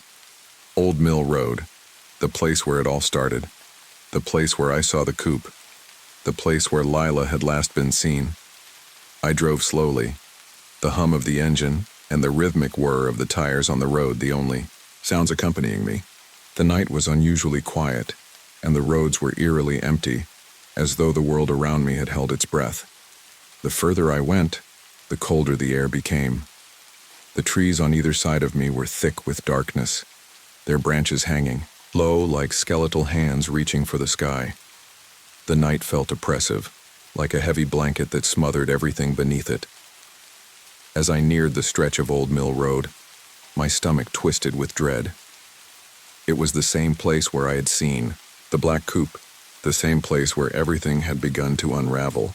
I passed the old sign again, the one that warned of the end of the road, the one that seemed to suggest I shouldn't be there. I remembered the hum, the unsettling sensation that had washed over me when I stood there alone in the dark. I knew it wasn't just a feeling. There was something wrong with this place, something ancient. I slowed my car to a crawl, my heart beating in my throat as I approached the spot where the coupe had been. It was there again, parked off to the side of the road, its sleek black form barely visible in the shadows. The car was still, motionless, like it had been waiting for me. I parked my car a few yards behind it, the engine's low hum suddenly, feeling far too loud. I sat there for a moment frozen. I wasn't sure what I was supposed to do. My hands gripped the steering wheel, my palms slick with sweat. The air around me seemed to grow heavier with each passing second, as if it was pulling me into something I couldn't control. With a deep breath, I opened the door of my car and stepped out, the cold air biting at my skin. The road felt even, darker now, the trees pressing in from all sides. I could hear the faint rustle of leaves, the distant sound of wind howling through the branches. But there was something else beneath it all. Something subtle. Something that hummed beneath the surface. That same hum I had heard before, the low vibrating sound that seemed to come from the earth itself. I walked toward the black coupe, my steps hesitant, each one echoing in the silence. My heart pounded in my chest, the fear rising with every footstep. The closer I got, the more the hum seemed to intensify, vibrating through the ground and into my bones. It was as though the very road beneath me was alive and it was pulling me in. I reached the car and hesitated. The doors were open again, just like before.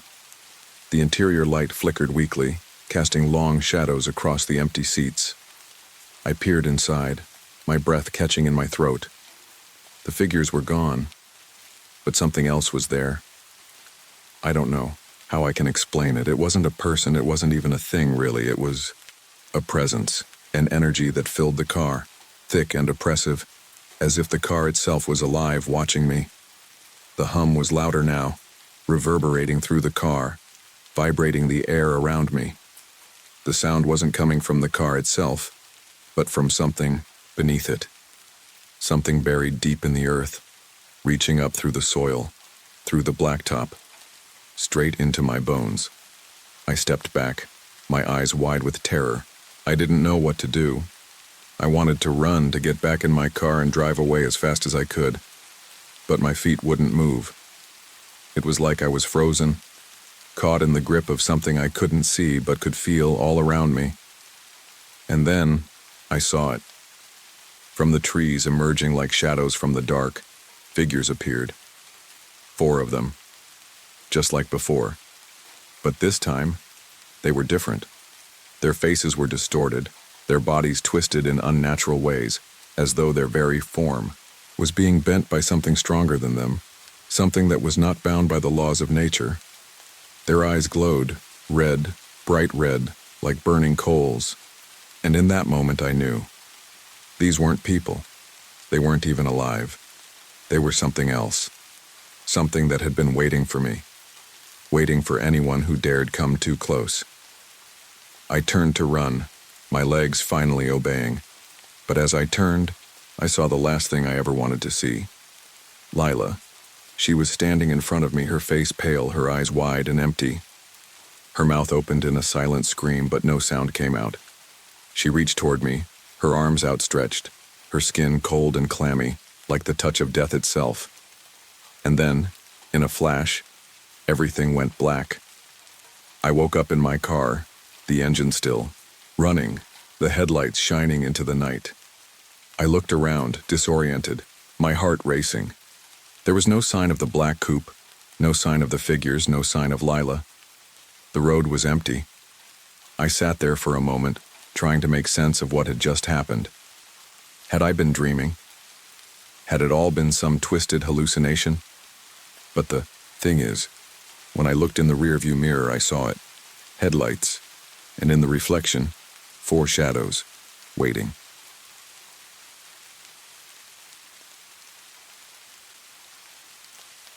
My eyes flicked between the screen and the clock on the wall. 1:17 a.m. I was still trying to get into the movie, something about a haunted house, but the TV was losing signal, flickering in and out like an old-school VHS tape. The whole house felt off, like the walls were breathing with the wind howling outside. It was just Emily and me at the house. The night was supposed to be simple. Mom and Dad were away for some emergency and they said they'd be back late. They left us with the usual instructions.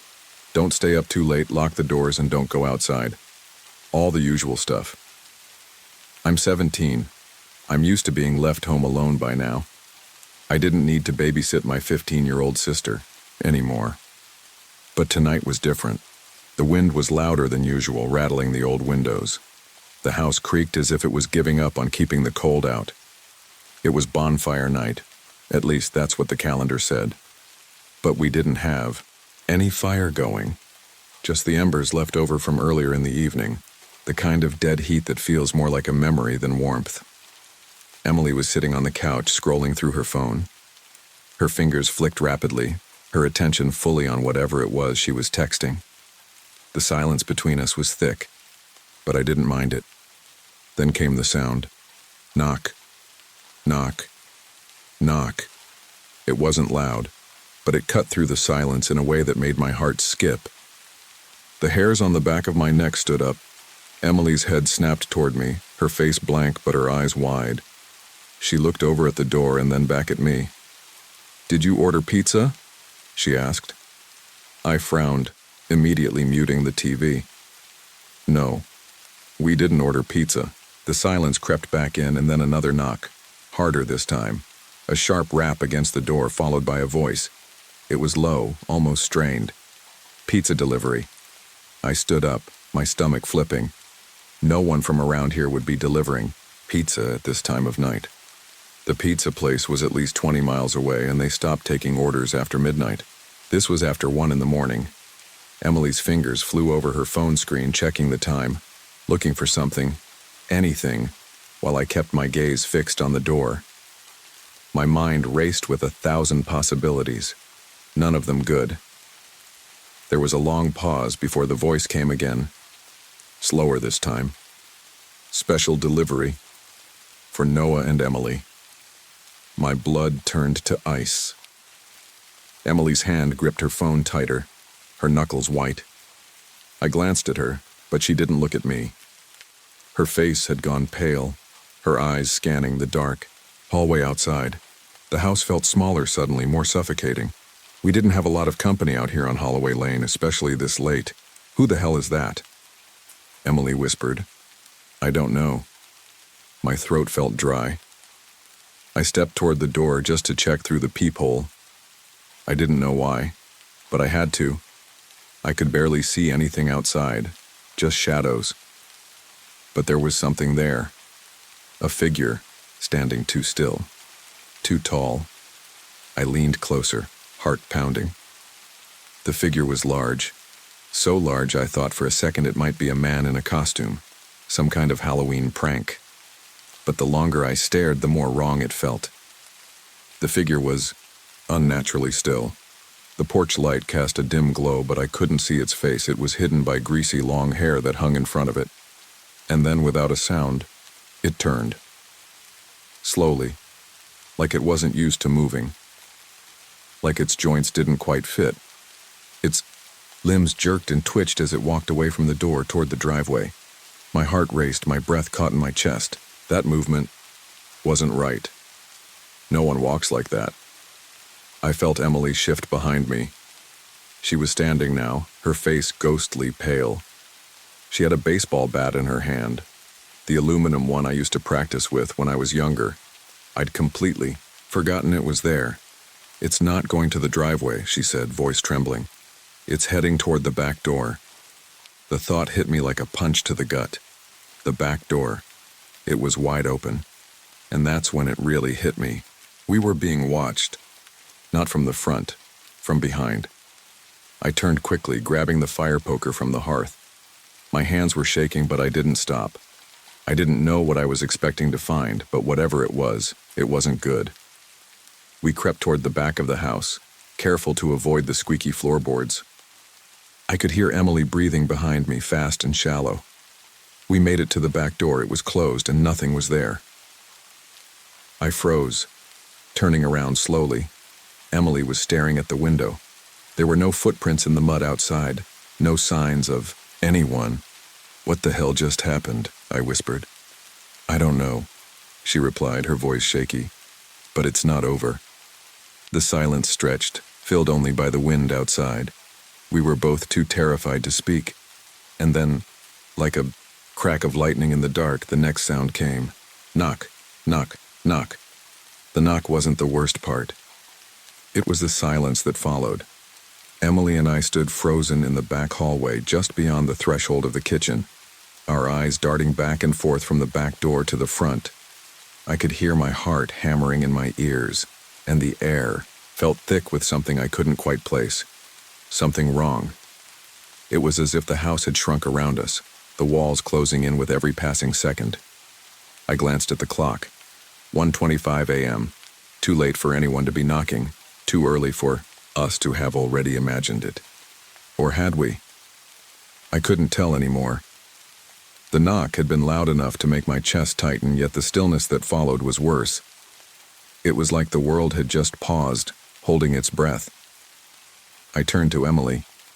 She was staring at the door, her hand gripping the baseball bat like it was the only thing keeping her tethered to reality. Her knuckles were turning white. I could see her lips moving, but no sound came out. She was talking to herself, trying to convince herself it was fine, that it was just a prank, right? "Stay quiet," I whispered, my voice so hoarse I could barely hear it myself. I crept closer to the back door, my footsteps muted by the worn carpet. The shadows in the kitchen felt oppressive, like they were creeping along the walls, stretching, reaching for us. The last time I checked, the back door was locked, but I didn't trust myself anymore. I didn't trust my eyes, my senses. I slowly reached out, my fingers brushing the cool metal of the door handle. It was normal. It felt the same as it always had. But as I turned it, my heart skipped a beat. It was unlocked. "Emily," I whispered, my voice trembling. I didn't want to say it aloud, but I had to. "It's unlocked." I could feel her stiffen behind me, her breath catching in her throat. She didn't need to say anything. Her eyes were wide, her body rigid with fear. We both knew that no one had been outside. No one had come through the back. But someone had knocked and someone had unlocked the door, and that's when I heard it again, the sound that snapped me from the fog of my thoughts. Knock, knock, knock. Not from the back door, from the front. My blood ran cold. "No, no, no, no," I muttered under my breath, as if saying it would somehow make it stop. But the knocking didn't stop. It continued. One sharp rap after another, each louder than the last. I could feel the tremor in the wood beneath my feet. It was almost like the house itself was trembling. Emily's voice broke through the suffocating silence. "Should we call 911 again?" I shook my head, even though my mind was screaming at me to do exactly that. I don't know. What if it's nothing? What if it's just some prank? But even as I said it, I knew that wasn't true. I knew it wasn't just a prank. "I don't care. We need to do something." Her voice was barely above a whisper. but there was an edge to it. She wasn't shaking anymore. She was determined. There was a fire in her eyes, something I hadn't seen in her since we were younger, when we used to play in the woods near the edge of the forest, fearless and carefree. I took a step back, my eyes glued to the front door. The knocking had stopped, but the air felt heavier, thicker now, like something was pressing down on me from all sides. Emily moved behind me, still holding the bat, but now it felt more like a comfort than a weapon. We were both so still I could hear the faintest creak from upstairs. My gaze shot up, but there was nothing there. Then, just as I thought we might be able to breathe again, the front door handle rattled. Someone was trying to open it. The sound made me flinch, my entire body going stiff. I didn't know whether to run, hide, or stay in place pretending I wasn't here, but I couldn't make myself move. I could hear it now, slow, deliberate. A hand, cold and steady, turning the knob on the front door like someone was just waiting for us to open it. Another moment passed. My heartbeat thundered in my chest. I didn't want to look, but my feet carried me forward against my better judgment. The doorknob turned again, and then nothing. I stood in front of the door, my hand hovering just above the lock, my mind racing with possibilities. Maybe it was the wind. Maybe it was just some random person messing around. I couldn't think straight. The air felt wrong. The house felt wrong. Everything about this felt wrong. Are we going to open it? Emily's voice cracked the tension. I hesitated, torn. The rational part of me said to open the door and face whatever was out there. But there was another part of me, the part I couldn't explain, that wanted to hide, wanted to leave, wanted to pretend none of this was happening. We're not opening it, I said firmly. But even as I said it, I knew that we couldn't. Stay here, not with that thing outside, whatever it was. But then, just as I stepped back from the door, I heard something that made my blood freeze. A voice. Low. Familiar. Noah. My name echoed through the dark hallway, whispered, but too real, too close. It wasn't Emily. I spun around, my heart racing, but I couldn't see anything. No one. Just the empty hallway stretching into the blackness of the rest of the house. Did you hear that? Emily's voice was shaking now, her hands trembling as she lowered the bat. That was someone. I nodded, but my mind was already screaming in panic. It had been the voice of someone I knew. Someone I hadn't heard from in years. I could almost hear it again, as if it was right behind me. Noah, come outside. The darkness felt deeper now. The walls were closing in. The house was alive with it, this presence that had never been here before. Not like this. And then, once more, I heard it. The door handle rattled again, but this time the sound was different. It wasn't trying to open. It was pounding against the door. The pounding on the door didn't stop. It wasn't a casual knock anymore. It was a violent, rhythmic banging, steady and deliberate. The whole house seemed to shudder with every strike, as if the walls themselves were trying to crawl away from the noise. I could feel my heartbeat, thudding in my chest so loud that it almost drowned out everything else. I glanced at Emily. Her face was ashen, her eyes wide with terror.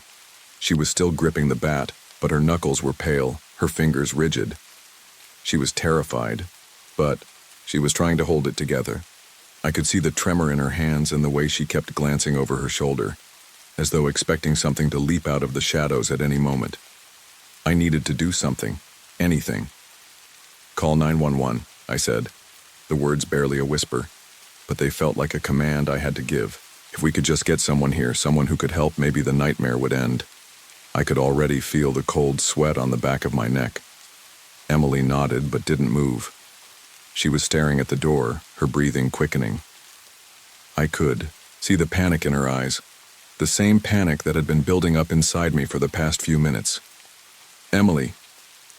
Now. I repeated, louder this time. She didn't look at me. Instead, her gaze was fixed on the door handle, which was rattling. Again. It wasn't just shaking. It was pulling at the lock, like something was trying to pry it open. And then, just as quickly as it had started, It stopped. The silence that followed was worse than the banging. It was suffocating, like the air itself had thickened, trapping us inside the house. What the hell was going on? I turned to look at Emily again. She hadn't moved. Her hands were shaking too violently for her to dial the phone. Her phone was on the floor, still in her grip, but she wasn't even looking at it. "Emily," I said urgently, "we need to get out of here. We can't stay here. We're not safe." Still, she didn't respond. She was staring straight ahead, her eyes locked on the back hallway. I followed her gaze, my body stiffening with each passing second. The shadows in the hallway were moving, not in the way shadows usually move with light. No, these shadows had a purpose, a direction. They were creeping forward, slowly, deliberately. I could see the outlines of shapes, figures, but they weren't clearly defined. It was like they were just there, barely touching the edges of my vision. "Emily," I repeated, my voice rising in panic. "Please." Before I could finish, I heard it. A whisper. Soft, almost drowned out by the silence. It came from the hallway, but it wasn't just any whisper, it was too familiar. "Noah." My name. Drawn out in a cold, guttural rasp that didn't sound human. The voice slithered through the air, wrapping around me like an invisible noose, pulling tighter with every passing moment. I froze. I couldn't move. I couldn't breathe. The hairs on the back of my neck stood up. The voice wasn't just familiar. It was the voice of someone I knew, someone I hadn't heard from in years. It wasn't Emily. It wasn't Mom. It wasn't Dad. It was my brother. But that didn't make sense. My brother, Adam, had disappeared 2 years ago. No one had heard from him since. He was gone, just like that. No explanation, no body, no closure. "Emily," I whispered, choking on my breath. That was Adam. It was him. I swear it was him. Emily's eyes darted to me, but I could see the fear in them. She didn't speak, just shook her head slowly. I could hear her whispering under her breath like some sort of chant, a prayer maybe. I couldn't focus on that, though. My mind was too consumed by the voice I had just heard. I turned toward the hallway again. I couldn't see anything. No figure, no shape, just shadows. But the whisper kept coming. "Noah." This time it was closer, much closer. The door to the kitchen creaked, the hinges protesting as something from the other side pushed against it. The sound was agonizing, like something was slowly grinding its way through the door, something that didn't belong here. Without thinking, I grabbed Emily's wrist. "Get the bat," I urged, pulling her toward me.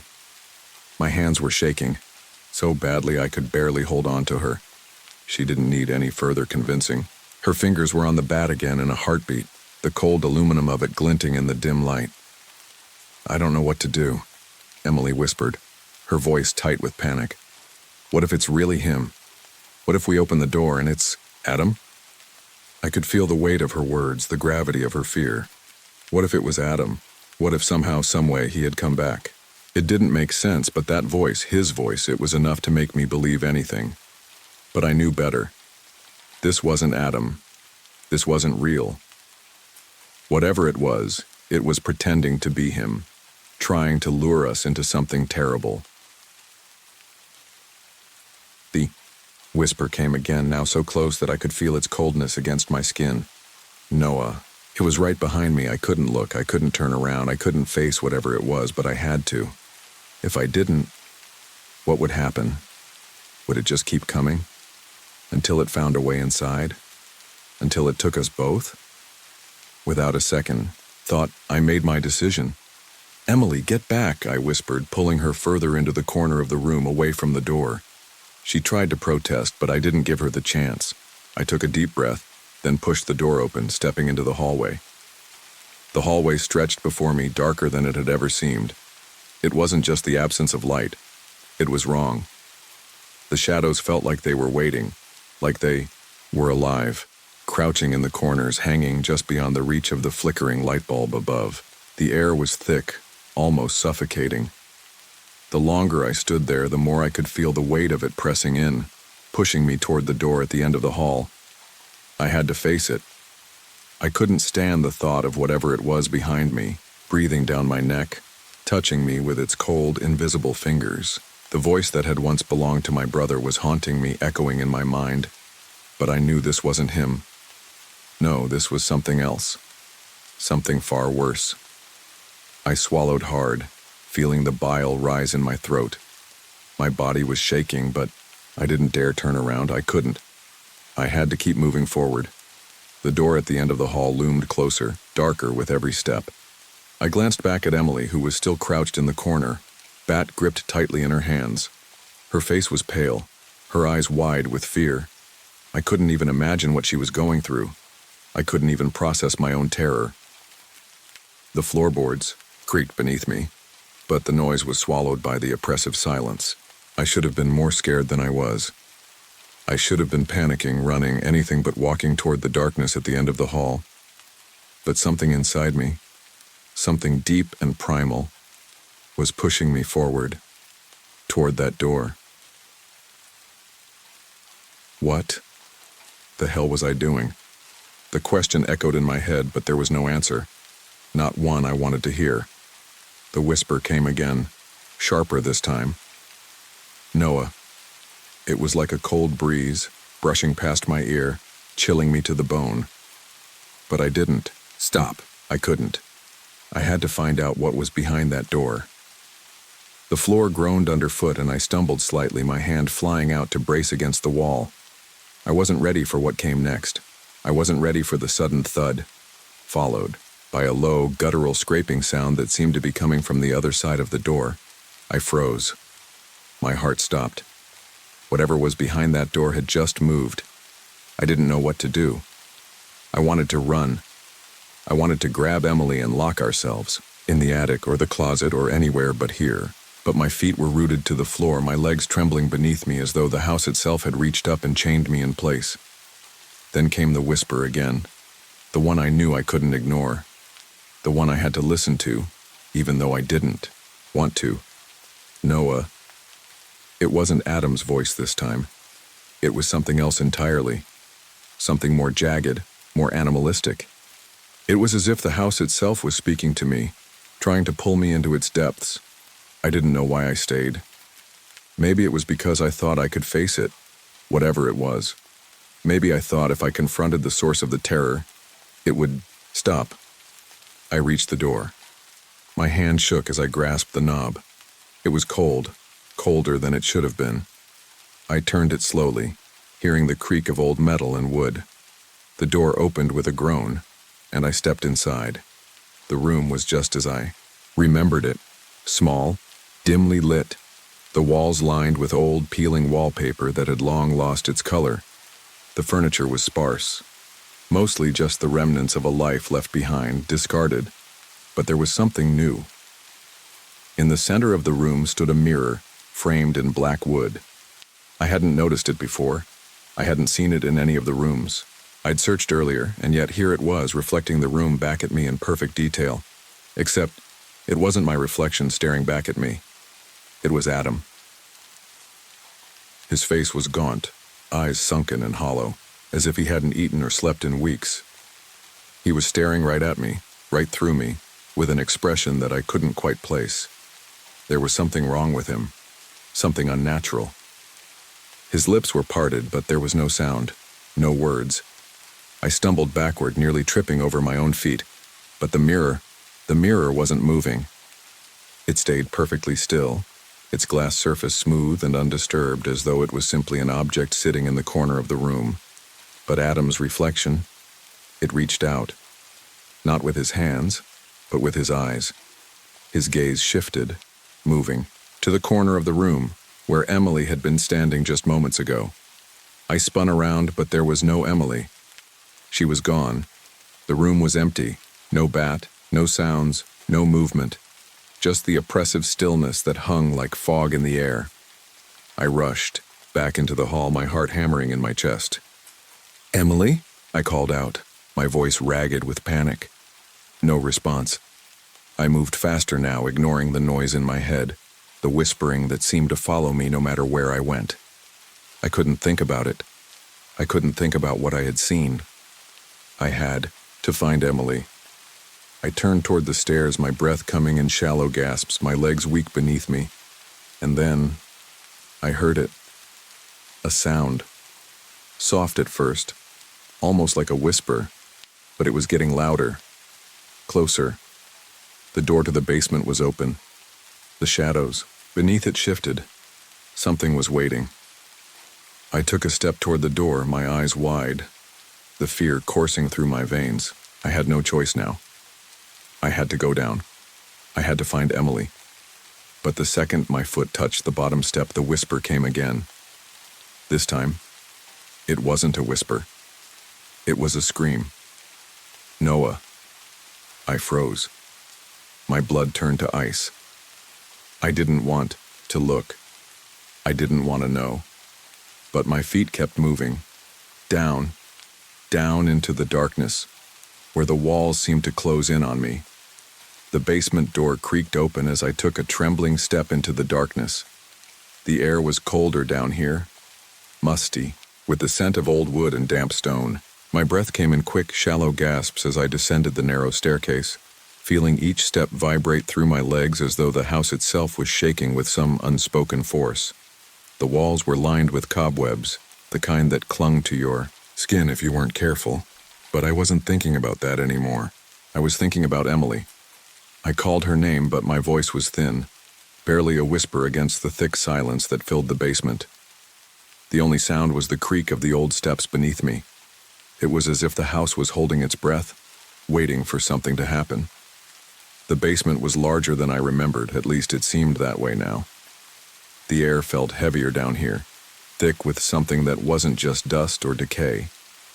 It felt like presence, like the walls themselves were closing in on me.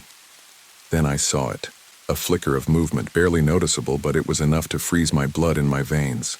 A shadow in the far corner. I could hardly see it, just the outline of something hunched, curled into itself. My body screamed at me to turn around and run, but I couldn't. I couldn't leave Emily down here alone. She needed me. Emily? My voice broke as I called her name again. The word felt foreign, as if saying it too many times had made it lose its meaning. The figure in the corner shifted, and my heart leapt into my throat. It was Emily. I could tell by the shape, the way she was crouched, her head hanging low as though she was staring at something on the floor. I ran toward her, my pulse pounding in my ears. But before I could reach her, she looked up. Her face. Her face wasn't Emily's anymore. Her eyes were hollow, empty, and her lips pulled back into a strange, unnerving grin. The skin around her mouth stretched too tightly, like something wasn't quite right beneath the surface. The smile wasn't human. I staggered backward, nausea hitting me like a physical blow. This was not my sister. This thing was wearing her face. The body was still Emily's, but everything else was wrong. Emily? I whispered, my voice trembling, but the thing, whatever it was, tilted its head in a way that made my spine stiffen. The smile didn't fade. It only grew wider, stretching impossibly, until the corners of her mouth cracked open. Noah. No. Her voice came out hoarse, like a distant echo, but it wasn't her voice. It was something older, darker. You shouldn't have come here. The words were a dagger, each one plunging deeper into my chest. I took another step back, and then I heard it again, the sound of movement behind me. I spun around, my heart dropping into my stomach. Standing at the top of the stairs was a figure, tall, impossibly tall, its limbs stretched unnaturally long. It wasn't human. It was a thing, a shadow that wore a human shape but moved like it wasn't bound by the same rules of nature. The figure was staring at me, its eyes black and empty, its mouth barely open in the shape of a smile. But there was no warmth to it, no recognition, just hunger. The thing didn't speak. It didn't need to. The air itself seemed to tremble with the wrongness of it. My legs felt weak beneath me, like they were no longer my own. I wanted to scream, to call for help, but my throat was too tight and the words wouldn't come. Then the thing moved. It didn't walk. It glided, its body contorted, twisting in ways that defied logic, its long arms reaching down. fingers too long and twisted to be real, but there they were, reaching for me. I turned back to Emily. "Emily, get up. We need to leave." But she didn't move. She just sat there, her eyes now fully black like endless pits of darkness that were swallowing everything around her. And then, the realization hit me, the deep, horrible truth that slammed into my chest like a freight train. This wasn't just a house, this wasn't some prank or some sick joke. It wasn't just an old building where strange things happened. No. This place was alive. It fed on fear. It fed on loss. It wanted us. It had been waiting for us to come. I backed away slowly, my feet tangling in the damp floorboards, but my body was moving on its own, like it was trying to escape before I could think too much about it. I didn't know how, but I needed to get out of this house. I had to get out before it consumed me, before it took me like it had taken so many others. The thing at the top of the stairs lunged. I didn't have time to react. Its fingers curled around my wrist, dragging me back toward the shadows. The last thing I saw before everything went black was Emily's face, her mouth still smiling, her eyes still hollow. The thing that wore. Her face let out a low, rasping laugh as the world slipped away from me. The first thing I remember when I woke up was the cold. It wasn't just the usual chill of the basement. It was colder, deeper. The kind of cold that seeps into your bones, the kind that makes you think you might never be warm again. I tried to move, but I couldn't. My limbs felt heavy, weighed, down by something more than just exhaustion. And then I heard it, the sound of the front door creaking open. It was that knock. That familiar, awful knock, knock, knock, knock. I closed my eyes, willing myself to wake up from the nightmare, but I knew better now. The door opened with that same screech, and the voice followed. Special delivery. For Noah and Emily. But I wasn't sure if I was still alive or if the house had taken me already. All I knew was that the delivery was far from over. And the house, it was waiting for us.